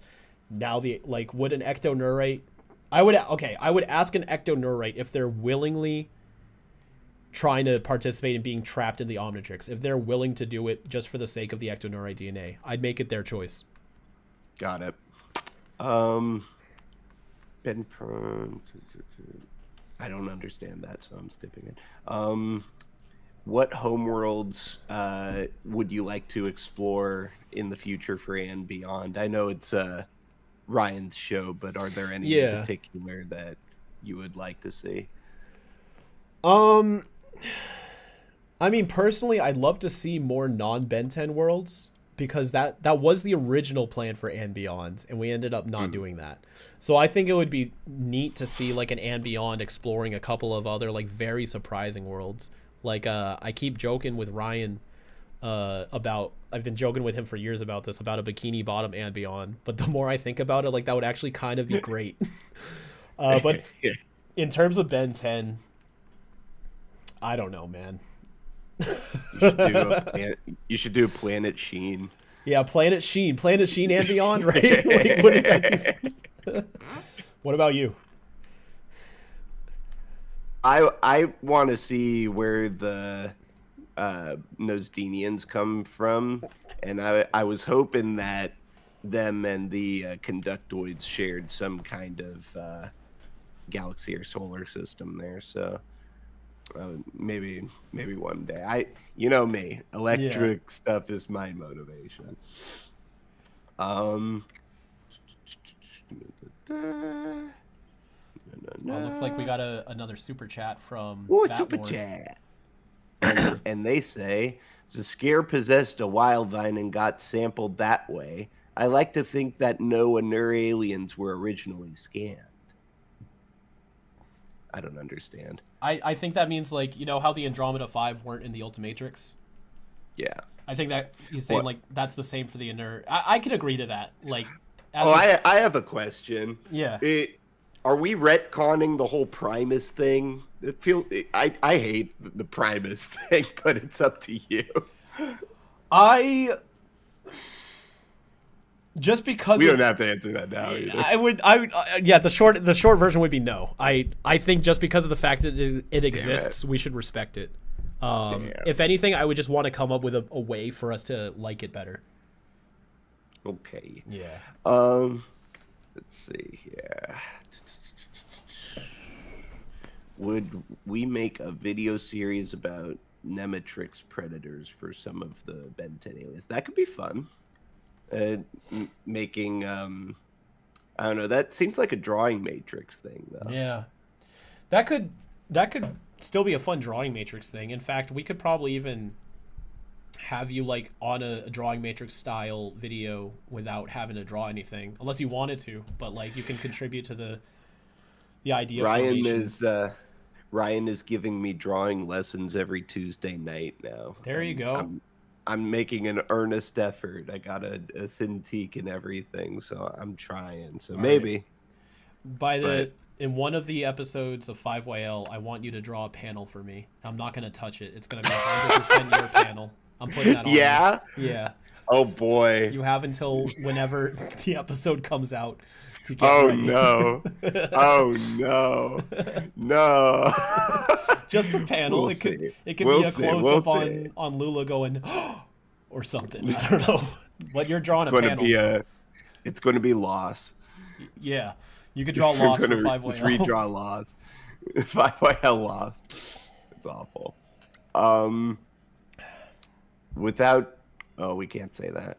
I mean, we could say yes. We could say, does the ink tank have any plans after 5YL? We're not dissolving. We're going to keep doing stuff. Yeah, that was part of. So I did a whole list of questions I knew were going to be asked anyways at the start of the stream, and that was one of them. But it's essentially that. I was like, yes, and that's all we can say. Like, got it. I'm not even going to tease anything. Like, yeah, we got plans. Got it. Yeah. No, we're not doing that. Do you think the aliens in Ben 10 could be real somewhere out there? Anything's possible. Yeah. I can see like different variations of species. Like there's some species that probably like move faster, or I mean, yeah, gray matter is very possible. Definitely. If multiverse theory is true, there are infinite dimensions and alternate realities, and somewhere out there is the reality where Ben 10 aliens are real. Yeah, there's the dimension where Ben's a huge fan of the ink tank. Yeah, there's Melvin Ben. Yeah, Melvin Ben. Jesus Christ. Almost forgot about Melvin Ben. Everybody watch the Rock stream. Yeah. Let's see. Ask Kellen Kellen about Chromastone. What about Chromastone? What do you think about Chromastone? I like the idea that Ben has a god of another species in his Omnitrix. That creates an interesting dichotomy. I see the scientific merit in it. I'm fine with Chromastone. I don't see why he would be able to fly though. Let's see. Why did you give a 3 to the importance on the plot of the classic series, but a 5 to the Alien Force pilot? That's so funny because I read that out myself, and I said I'm gonna answer it in the breakdowns. Oh, okay, sorry. I find it funny they're asking again. Yeah. They really want to know. Yeah, they really want to know. Let's see. Yeah. Nope. If you were to make a new adult -10 and Ben 10's team to counter them, who would be they? That seems like a long one. What if you could choose one 5YL character to be on the -10, the new -10? As in 5YL original or like the 5YL version? Like Eon? Your choice. Eon would be. Do you think Eon would play nice with others like that? No, I mean, he'd have to if he was in charge, sure. But I imagine after getting played by Vilgax over and over, he would be done with being anyone's lackey. Yeah, I think after the story of 5YL, I don't think anybody's going to want, or I don't think he's going to get the chance to. Like he's been in the limelight, you know. Yeah, maybe Kyber, like our version of Kyber, who's all mutated. Ooh, that'd be fun and screwed up. Yeah. Yeah. That'd be Oh, cool that's to explore. perfect choice. Yeah. That's perfect choice. Let's see. Saying the same stuff over and over again. How do you think the hybrid were treated after the war? Surely some people in the galaxy gave them their own prejudice medicine. The bailiff one seems like a good spot at least, unless he's an OG Rhiney. That should have been season 3. The Fallout. Yeah, that'd be interesting. Yeah, the restructuring of there's a real life parallel I could draw. I'm not going to. I feel like that would be a really interesting thing. People starting to fight back against them, but they would have the same power. So it's like nobody could really oppose them that wasn't able to oppose them before, right?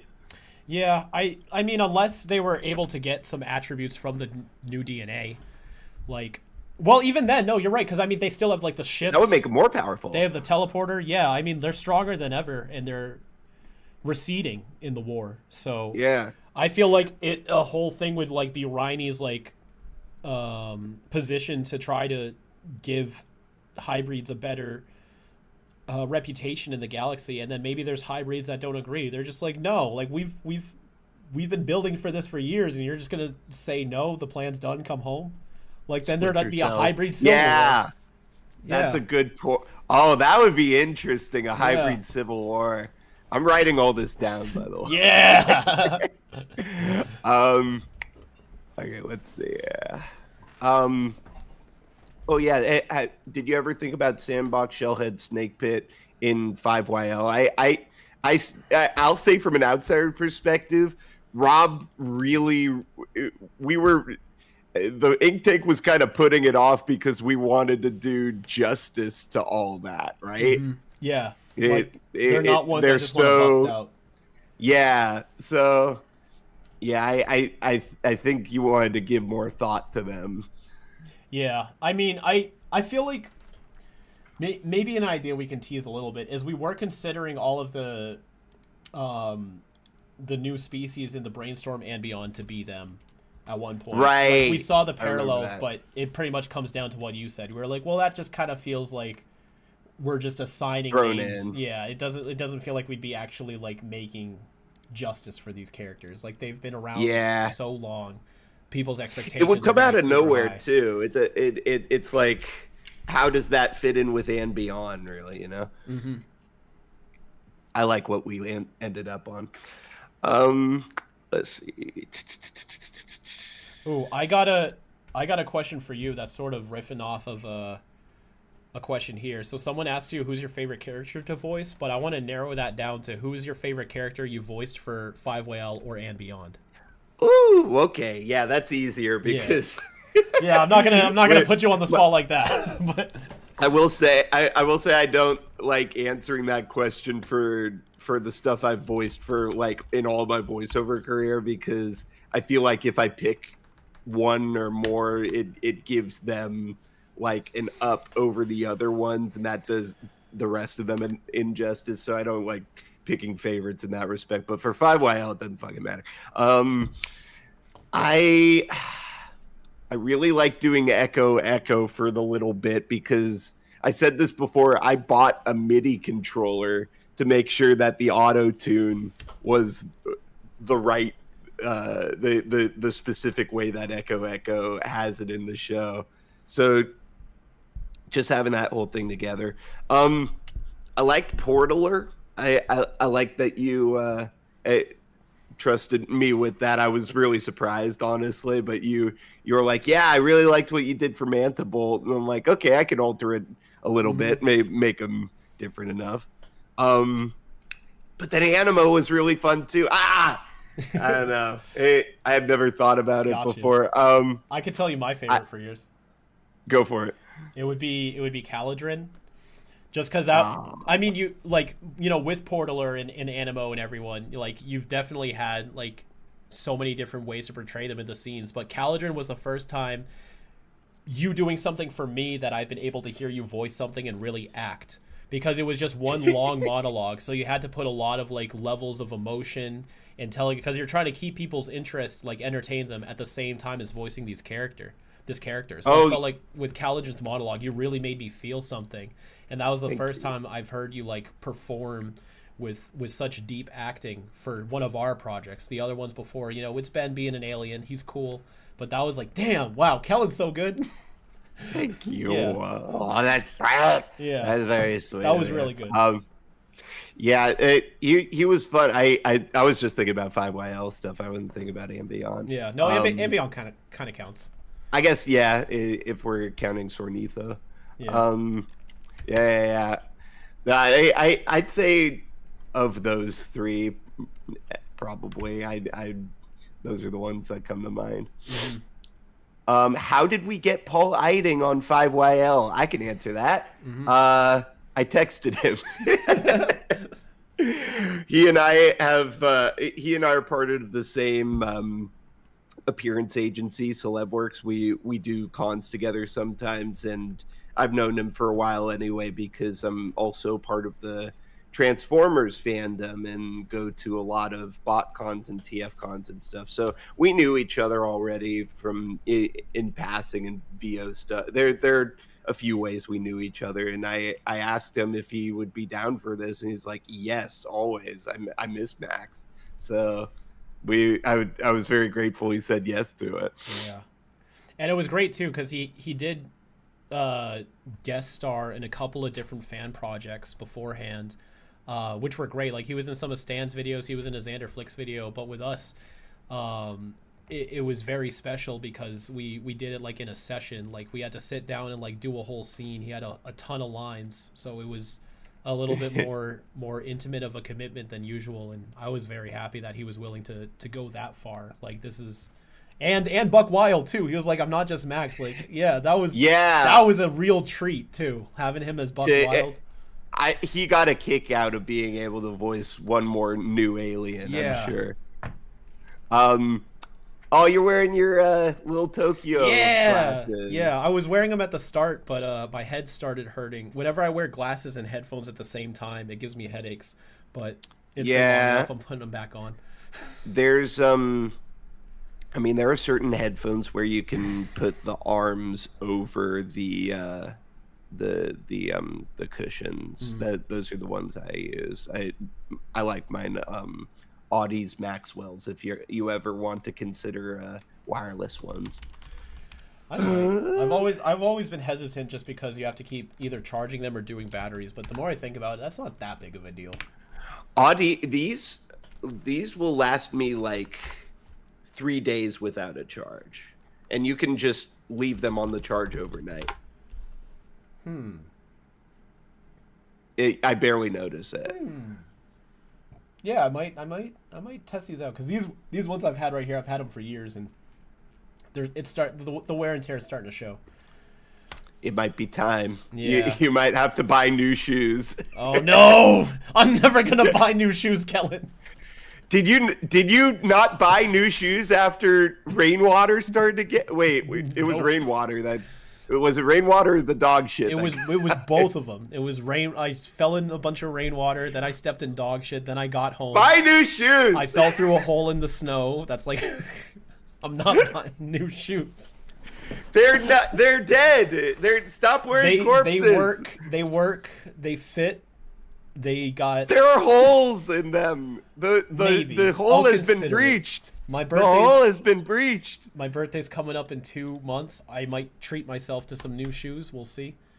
Yeah, we're going to blindfold you and put new shoes on. Yeah, I'm going to take it off, and we're going to be in like a Payless store. Like, Payless doesn't exist anymore. That's how long it's been since you got new shoes. Oh, Payless went out of business, bro. shit. All right. Well then, whoever sells shoes now, I guess. Nike. We're going to get you some nice ass shoes that you can wear for a good bit. Okay. Everybody donate to the GoFundMe for Rob's new shoes. New shoes for Rob.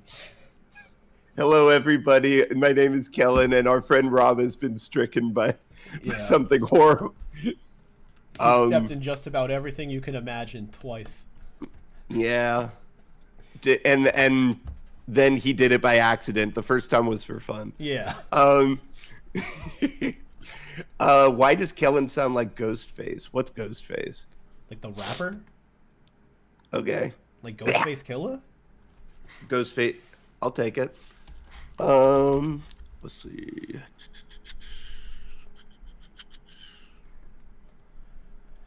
Oh, we're getting near the bottom with them. Good. Good. Oh, wait. Either that or it took too long to scroll. That might be it. Does Kellen do professional sound mixing work? I like to think so. Rob does the EQ for the final stuff. I do all of the effects and stuff. Though. I might consider putting that in your department as well, just because. Yeah, if you like, I'm down.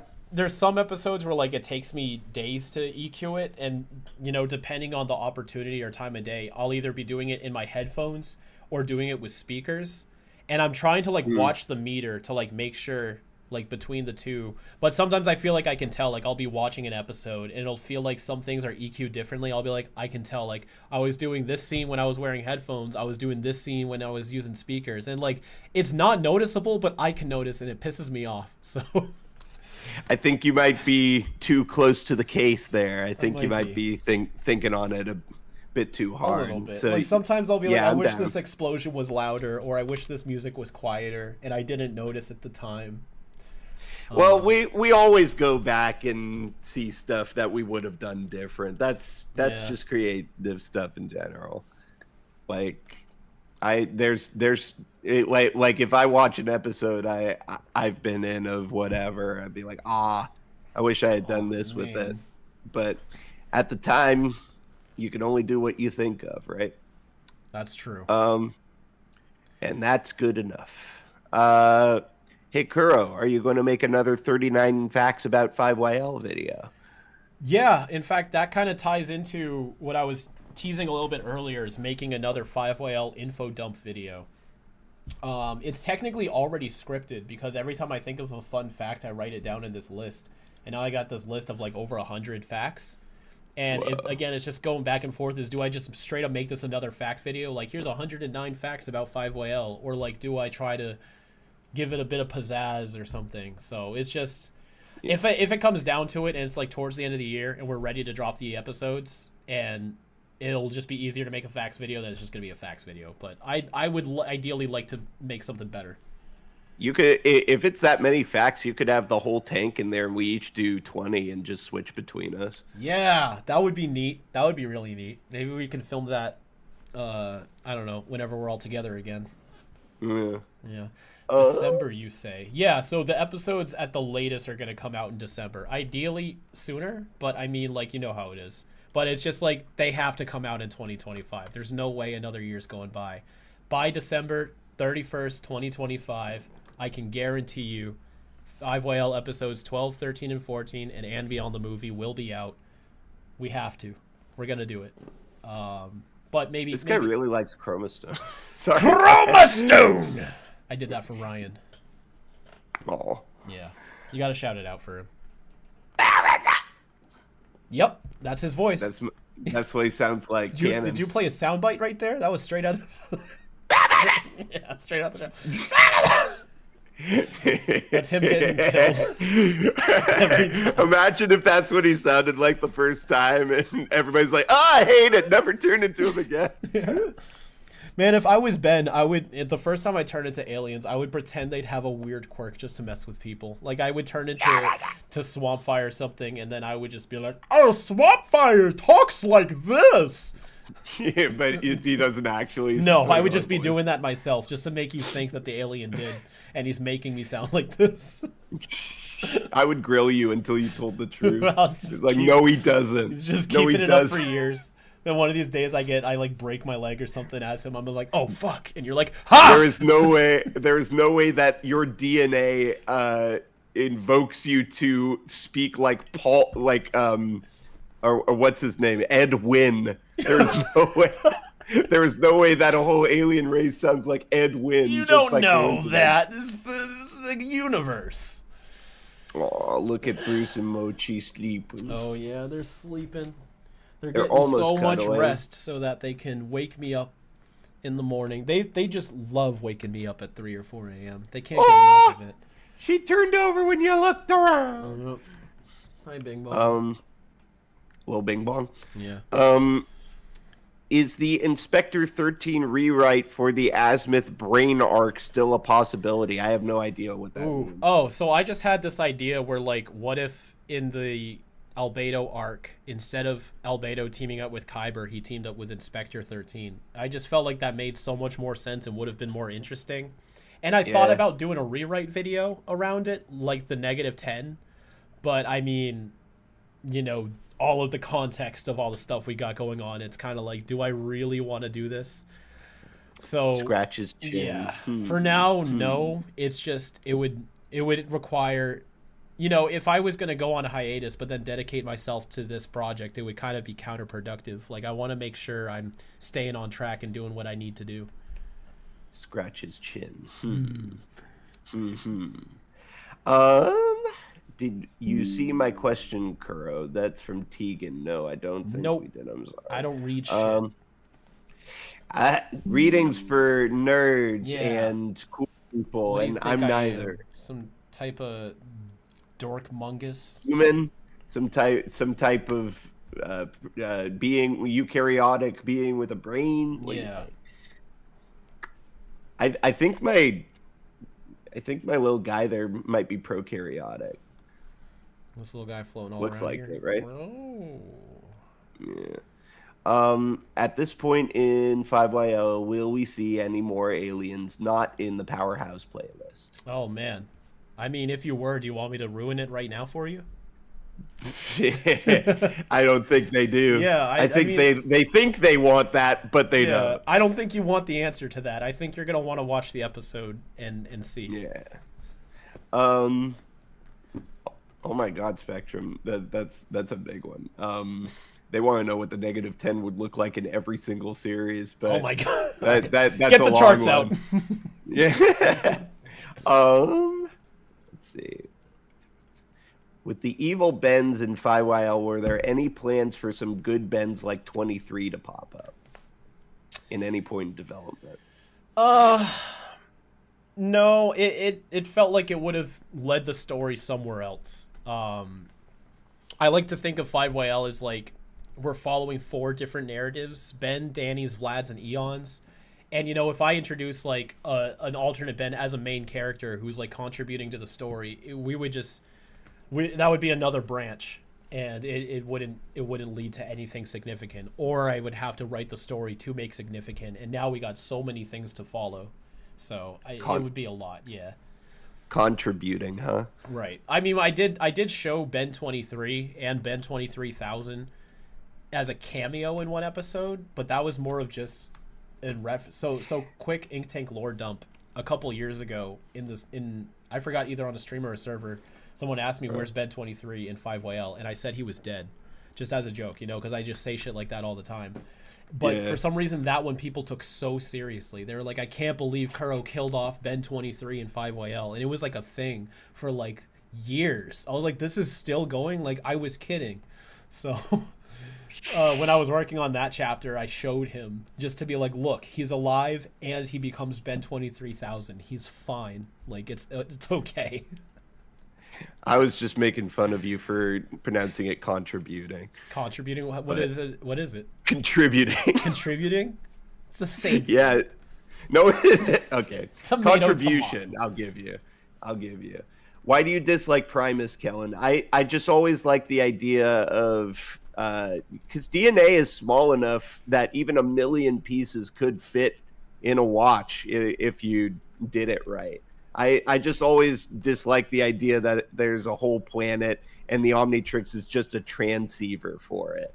I wanted to think that because like, if the Omnitrix is just a transceiver for that shit, then how did Animo get all of that DNA just off of the head piece of it, you know? It had to be crawling in there. There's no way that just the headpiece could wirelessly transceive to Primus. There's a lot of loose things there. I just liked it being its own thing, and I like the idea of like Myax or him going around to planets and like asking for the DNA as opposed to some mosquito just going and biting someone. You know? Mosquito blorping around. Yeah, that. Plus, Primus is already Transformers already used it, so yeah. I don't like crossover. There can only be one. Yeah, Highlander. Yeah, that I mean, am I off base for saying it? I agree. I mean, I will say like I didn't want to bring this up because I can't find the statement anymore. But Dwayne on one of his old sites, they asked him how Primus worked, and it was more of just like a storage bank. So it would be like the way he explained it in the thread is it's like if you take an iPod and you plug it into your computer and you download a bunch of music to your iPod, it's iTunes, then unplug it, then the music is on the iPod, but it's still stored back up on the computer. Right, but yeah. Like, but it's not when like a would Bluetooth he do connection. that? When would he do that? He only like he changed aliens multiple times before he went to Primus. I don't know. That like it is that's what I'm saying. Like there's a lot of holes in there's Primus a logic well. Disconnect there. It's so much easier if the Omnitrix is just its own thing. I like the idea of some type of additional backup storage bank, but I will say Primus was probably not the best way to do it. Probably not. Derek tried to retcon it, right? Yeah, he said it didn't exist, and then he said he forgot he said that or something. I forgot what it was, but basically, good old Derek. Yeah, essentially, we never know for sure. I like to believe it still exists, just because nothing said it doesn't. The only reason you'd believe that is if you saw Derek's answer, which he forgot about. So I don't know. I would say it's still there, and we could just ignore it. Speaking of Derek, did you say that when you came to California, you got to go to the toy store where some of his stuff was? Oh my goodness. I will be right back. Yeah. I'll answer stuff in the meantime. My shorts are all scrunched up. No, not scrunched, no. Discord's head JavaScript developer and want to make you a Discord bot for free? Whoa. Okay, I'll let him know. Thank you, Riot. That's nice of you. I'll let him know when he gets back. Bruce is so confused. Why you get up, Papa? Let's see. Hi, Kellen. How are you? Greetings from South Africa. Hi, I'm good. A little stuffy, but that's par for the course in the LA air. How is it in South Africa? Are you in Johannesburg? Show it off. Oh yeah. Okay, so first off, there was this toy store that was able to acquire a lot of Derek's toy collection after he passed, and at first you purchased this for me to send to me. Yeah. Which is this Omniverse Heat Blast. It's one of the Omnilink figures. Which is really cool. You can see right here from the collection of Derek J. Wyatt. Yeah, isn't that cool? Yeah, it's super neat. So you got this for me to ship to me, but then when I went down there, then I never. Yeah, you never shipped it to me, which was cool. That's one of my weaknesses, man. I hate going to the post office. Yeah. I'm sorry for that. Before your surprise party, we were just killing time. And I found that store, not even realizing where I was. We just went into the store, And then the guy was just like, yeah, this is a collection of Derek's figures. And I thought to myself, I was like, this is it? This is the place? Oh, you just happened upon it? Yeah, I had no freaking clue. Like, my mind was blown. I was just like, this is like, I was blown away. They even had Ben 10 figures, and they were like, yeah, these belong to Derek J. Wyatt. I was like, you're fucking with me, dude.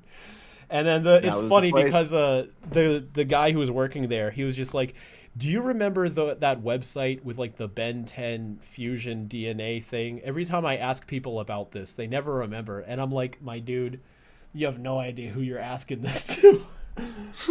So I bought a couple of my own. I bought this Kevin 11 Ultimate Kevin figure, which was Derek's. And he doesn't have the Humongousaur tail or the cloak. I don't know if he came with the cloak or not. But it's really cool. I thought this was really neat, just the fact that they made this toy. I was just like, wow, they made and it's, it's really neat. The brainstorm tendrils move differently. Then, of course, I had to get my main man Blocks. I have an official Blocks figure owned by Derek J. Wyatt. This is just full circle. Oh, God. This is fantastic, and now it's mine. And I'm Did you get any Swamp Fire stuff? No, I didn't. I got Blocks instead. And then the best is I got this bootleg Echo. So Derek owned a bootleg Echo figure, which is really neat. And you can it's actually very well made, but you can still kind of tell like this isn't exactly on model. So no, it's not. No, but I have this bootleg Echo figure made by Derek J. Wyatt. So now I just, I have this micro collection of figures from Derek. That's so interesting. Which is, I feel like I can only touch these a limited amount of times. I don't want to mess with them. I got the Ben and his Omnicycle on my desk. Oh, nice. Yeah, I got a couple things from him, but yeah, it's just cool to say you had something that he had. I know, right? Like, that it's going to a good place. It was very special. Yeah, I'm gonna take immense care of it. Also, your children are bathing each other, and I think that's adorable. Oh, that's lovely. Look at them go. I think I love it when pets love each other. Yeah. They're wonderful. So something cool happened while you were gone. There's a dude that's the Discord's head JavaScript developer. He's in the chat, and he wants to make a Discord bot for the tank server. Oh, wow. For free. What would the bot do? I mean, he would have to say his name's Riot R. Sure. Yeah. I mean, I'll go to his. I'll link his channel in the chat. If you're still here, shoot me an email and we can talk about it. I'm throwing my email in the chat. But if not, maybe we can try to get a hold of him. He has a video of a Discord bot called Omni AI. I don't know what it is, but it looks cool. He also has like 10,000 subscribers, so I think he's Riot R. Yeah. Yeah, I'll check that out. Looks like we have a question for you through the donos. Okay. I'm a huge fan of your works. Have you ever thought about coming to Brazil? Funtime Freddy and Overhaul are my favorite works of yours. Thank you. So how cons work, conventions, is that the convention itself has to reach out to either me or Celebworks, my appearance agency. They have to invite me, and then I can say yes or no based on the deal and what's going on around that time, if I would be able to do it. But I would love to come to Brazil. If there are any conventions that would, want me there and be able to have me there, I'm always down to go to a different place. There was an opportunity to go to Costa Rica that I couldn't take. I don't know how close that is because I'm stupid, but I'm cool. I don't think those two have to be. See, I'm stupid. I'm forgetting the term. Synonymous or whatever. But yeah, no, would love to come to Brazil. Thank you for asking. Um, let's see here. Ooh, someone says, do I still have my custom Omnitrix? I do. It's right here. You mean the one I got you? Or the one I brought you from the guy who made them? Oh, at that the one's convention? that one's downstairs because it was made of like foam material. It's a little more Yeah. I have a downstairs office in my basement. We put in a ceiling and everything, so it's kind of nice. I have a whole display down there that has more of my fragile stuff. That's where this was. But yeah, right here on my desk, I have the Alien Force custom Omnitrix, which was made by I think Ryan Gray is his name. Ryan G. He's got a Stinkfly profile picture on Instagram. Wow. Yeah, I wanted to get a new device made for each era of the breakdowns, but when the Ultimate Alien breakdowns happened, I was talking to him about trying to get an Ultimatrix, and I think it wasn't working out for him on his end. He didn't have the materials or anything. And by the time he was making Ultimatrixes, I was already on Omniverse, and the bit was all over. So, yeah. right. Yeah. Oh, him. Yeah. Yeah, the dude that makes the pop up and light up ones. Yeah. He made the one I have. It's funny because this one, it doesn't do any of that. This was made like before he figured out how to do all that kind of stuff, and actually has a special modification from me. I added my own magnets to make it a little bit stronger. But I imagine he's like, very like a lot more like. What the fuck? I want one. And stuff. Ryan. Ryan Gray, Ben 10. Yeah, shout outs to him. Ryan Gray 3D. Yeah, I think I follow him on Insta now. He of all of the Omnitrix replicas I've seen, his look the best. Yeah, and I love how they all wrap around the wrist too. Like that's one thing I never liked about the Ben 10 toys is it would just be on top and then it would just be some type of like strap, like plastic or Velcro. Whereas these Omnitrixes, the whole thing, wraps around your arm. It's like you're locked in there. But you have to get him the exact measurements and stuff. Yeah. No, that was the tricky part. In fact, I have two because the first one I bought wouldn't fit. No. Yeah, because I measured my wrist, and it was an accurate measurement, but it was so tight, so we had to like make one that was like bigger than me, so that it would be like looser around the wrist. But yeah, he's got a lot of stuff there. A lot of good stuff. Go check him out. Ryan Gray Art 3D or something. Ryan Gray. Yep. We should do. Okay, I'll talk about it later. Can I ask a question that spoils something in 5YL Chapter 12? You can ask it, Yeah, doesn't mean we're going to answer it. Go for it. Well, Chapter 12, the comic version is out. So if it's something that happened in the comic, I can talk about it. Yeah. But if it, I don't know. Let's hear the question. Sure, fuck it. But I might not be able to answer. Let's see here. They're asking if we would use the Tom Perkins designs. You didn't really want to commit to any one thing for Shellhead and all of them. No, I didn't. Yeah. So we could take inspiration from it, but I don't want to just be like, oh well, Tom did it this way, so we have to do it this way. It's hard to say. But at the same time, you want to give ample fan service and stuff. Right. So it's a toughie. That's why we're putting it off so long. Yeah. It's a big commitment. It's a statement. Which is fine. It's not like there's any time limit on it. Right. Yeah. Let's see. Asking the same stuff. Is this helping? Having no, it is. It's also fun just having you here. Someone asked how my car is. I forgot I talked about that. No, my car. Yeah, it was your car. Yeah, my car's fucked right now. It's I will help. Let me help. It's buried 2.5 feet in the snow. I gotta show you a photo. And it snowed like crazy.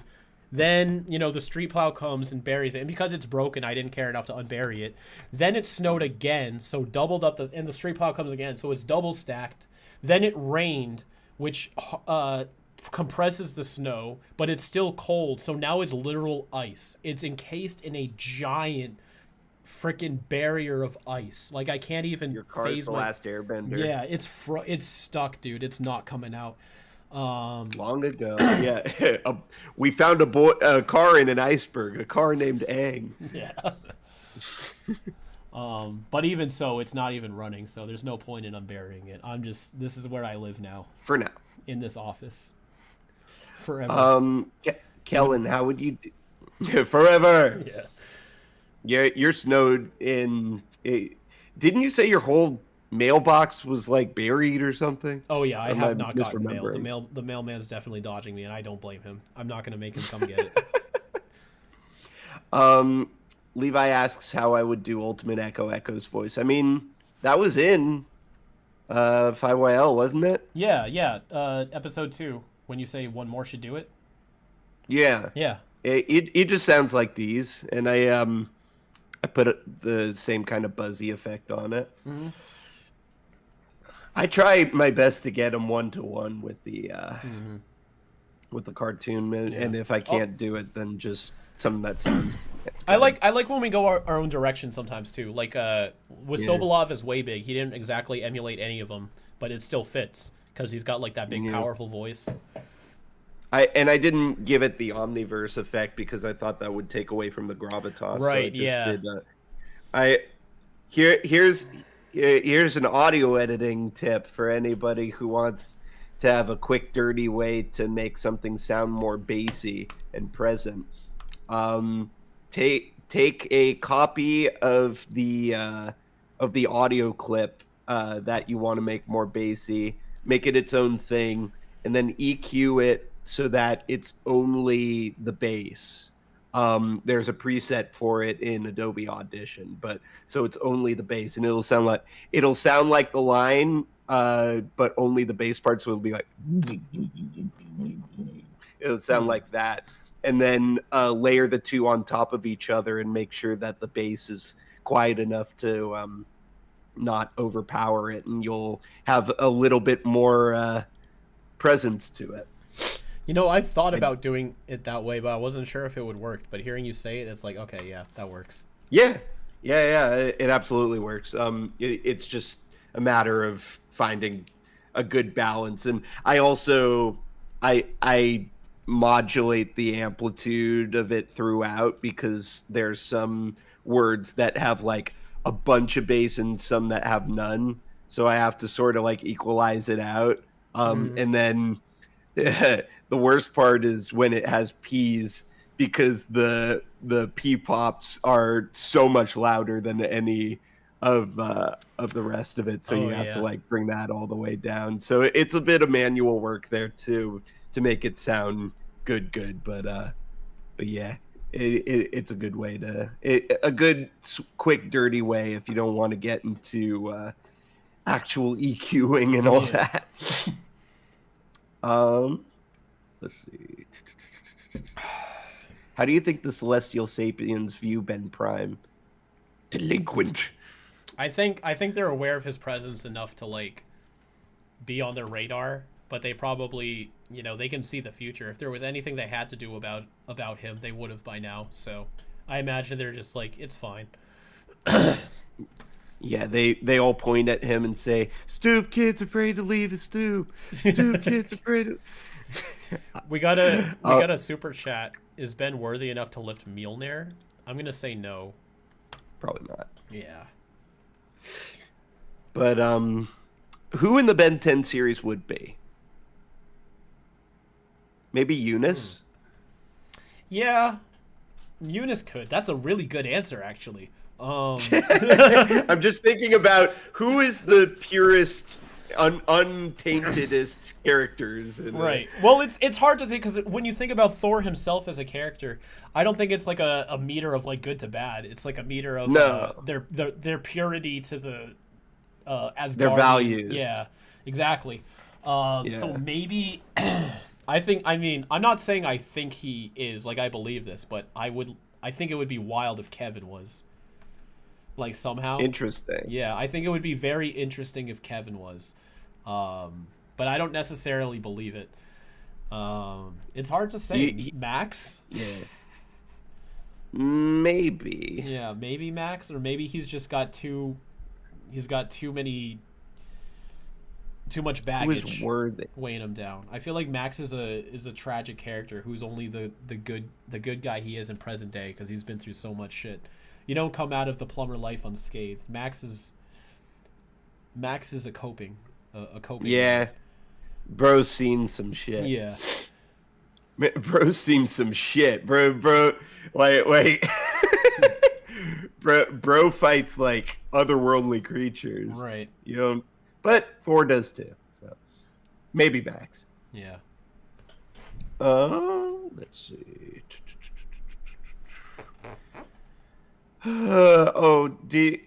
I don't know if you want to commit to an answer on this, but somebody asked if you might want to continue doing breakdowns after with the reboot stuff, but that was actually answered at the start of the stream too. Okay, gotcha. Yeah. There's a whole tangent. So just rewind a little bit, and it's there. Let's see. Good answer.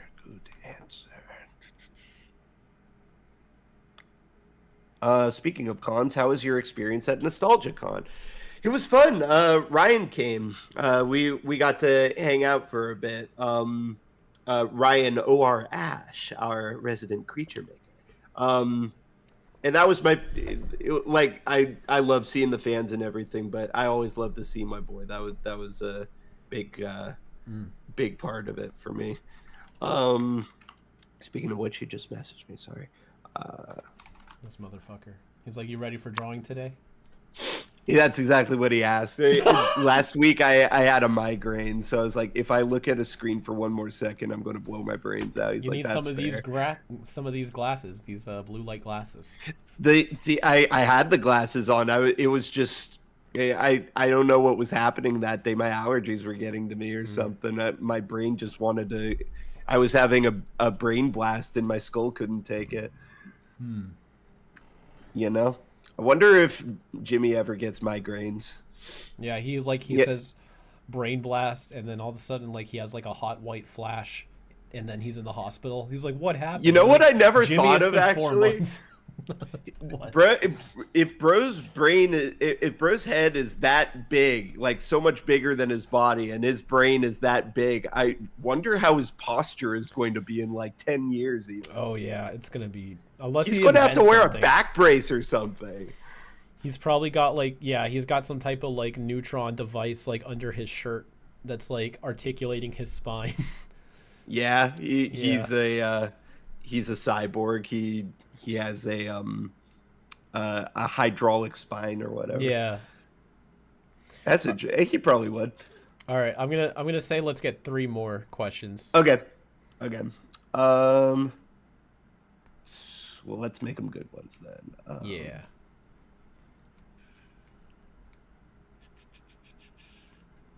This guy really wants to know if we would do anything involving Scooby-Doo. It wouldn't come from me, just because I don't know Scooby-Doo nearly as well. I know Ryan's seen a fair amount. Hershey's seen a fair amount. I feel like Avery might have. If we did, it wouldn't come from me. It would come from them. But maybe. I don't really know much about it either. Yeah. I just know that Shaggy is a god? ? Yeah. I still hope David K can be in a video one day. I got his number. I could always ask him. Yeah, see what's going on. He was on for the stream. He was on for the 10th anniversary stream. Yeah. Yeah. So technically, he was on the channel. Mm-hmm. Yup.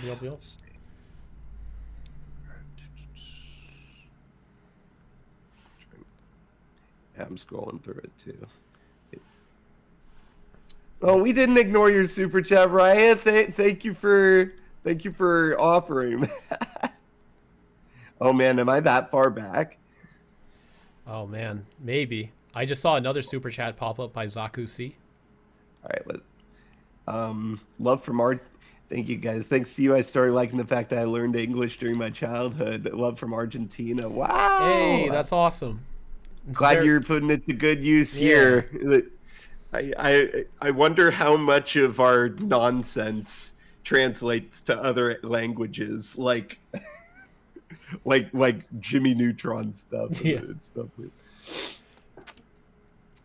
I'm glad you like what we do. If you could swap one alien from the original Ben 10 Omnitrix and one alien from the original Alien Force 10, which ones would it be and why?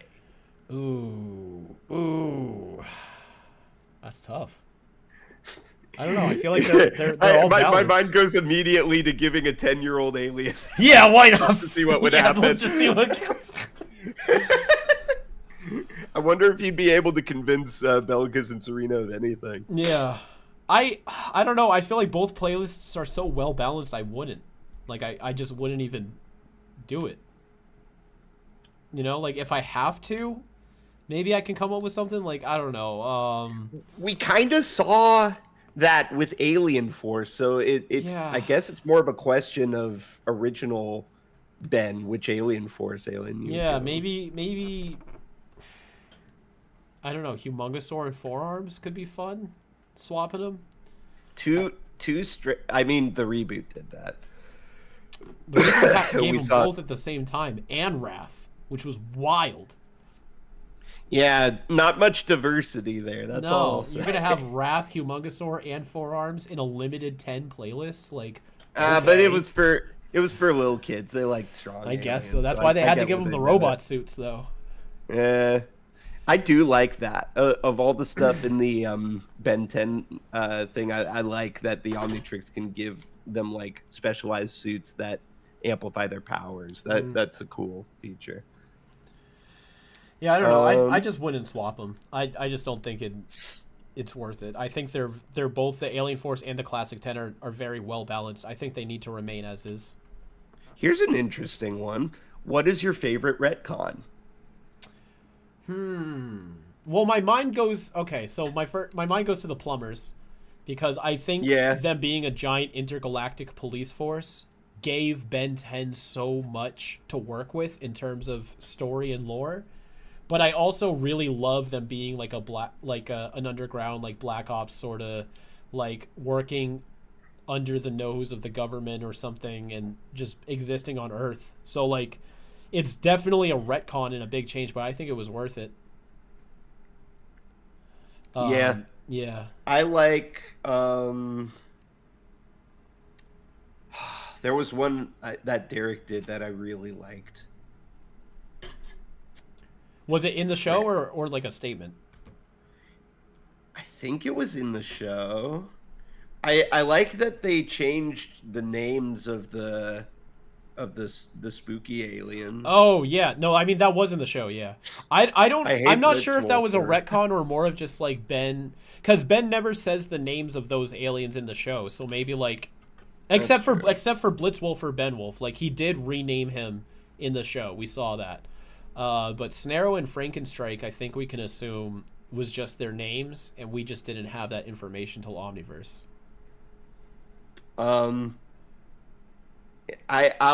say it for now, just because I can't think of anything else, that I like that Osmosians aren't an alien species anymore. I like him more as a mutant. I don't think everything needs to be an alien. Yeah, it adds a stroke of diversity to the cast. Like everybody represents a different category, like alien, magic, and mutant. Like all three have something unique to contribute. Anidites are interesting. Yeah, but the whole Osmosian thing is like he should have just been a. I like him more as a mutant. Yeah. All right. One more. Let's do one more. Let's end it with a good one. All right, baby. How tall, Kevin? Your opinion? No. How tall? How tall, Kevin? 3'4". Big. Kevin, big. Let's see.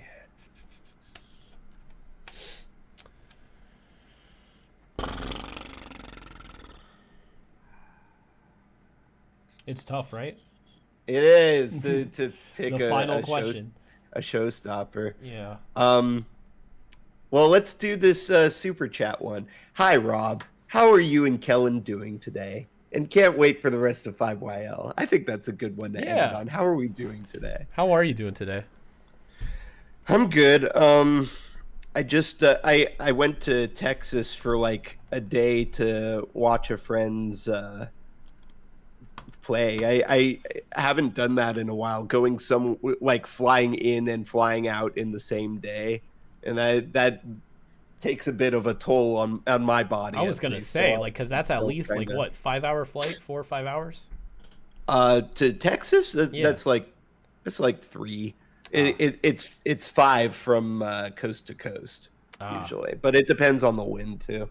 No, it was like 2.5 both ways, which is fine. I was just like working on ink tank stuff on the plane in between. Ooh, some special spicy stuff. Yeah, some work stuff. Yeah.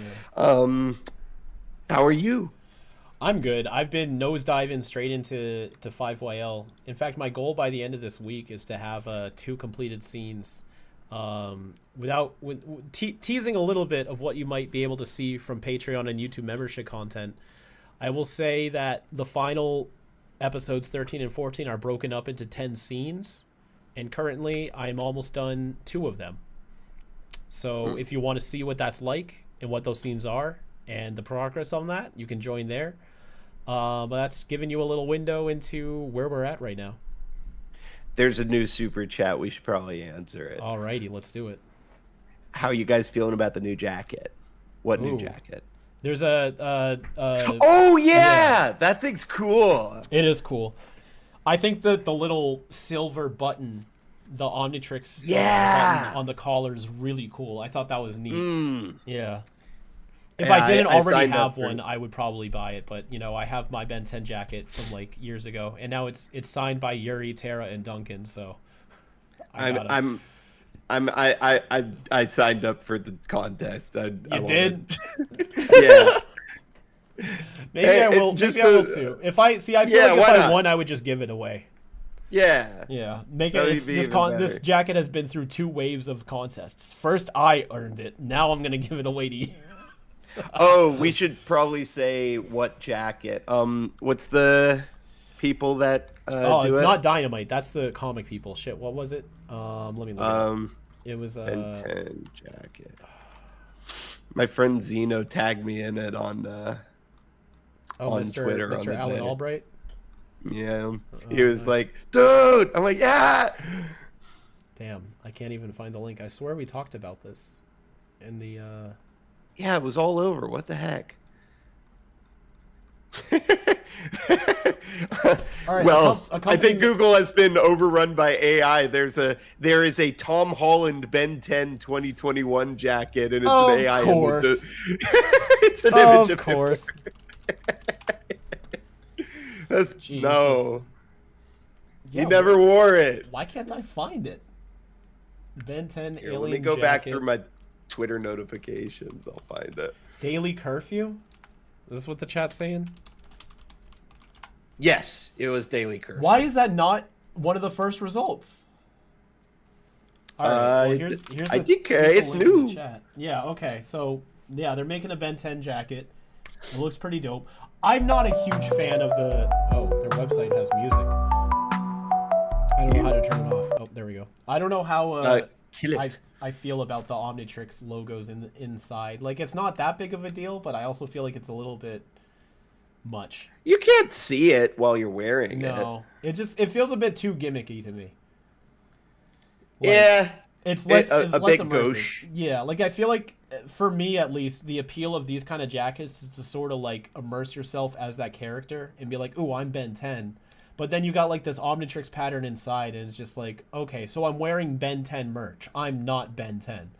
That's how I see the appeal of it. It takes a bit out of it, and like the giant Ben 10 logo inside of it. And granted, it's all inside, so it's fine. But it's just it's my least favorite part of it, I guess. It's a bit too much, but Yeah. again, you can't see it if you're wearing Yeah. it. The button is so cool. Mm-hmm.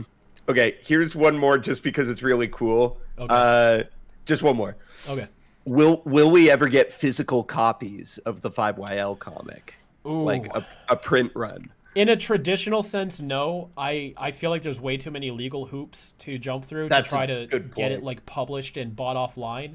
But I will say I've printed it out myself, just like going to Staples and printing out my own copies, and I've given them out as prizes before. I feel like that's fine because I'm not like, producing it as like a profitable thing. So like maybe I might put some together and give out here and there. But I don't at cons and stuff. Yeah, and I mean, if Nick and Cartoon Network were ever just like, yo, you can do it, it's fine. Absolutely, like day one, the second they say yes, we'd be working with it. But it just doesn't feel legally possible. But I mean, they would have to buy the rights off of us. We couldn't do anything. If you wanted to download all of the pages offline and print your own copy, no one's stopping you. That's totally fine. I just don't think we're going to be able to distribute it in a professional level. Right. Yeah. I was thinking more of an Etsy thing or maybe Etsy might work. Yeah. I mean, we'd still like if we were gonna do it the Etsy way, it would the profits would have to cover the cost of production. Like we would have to make all of them first and hope they sell.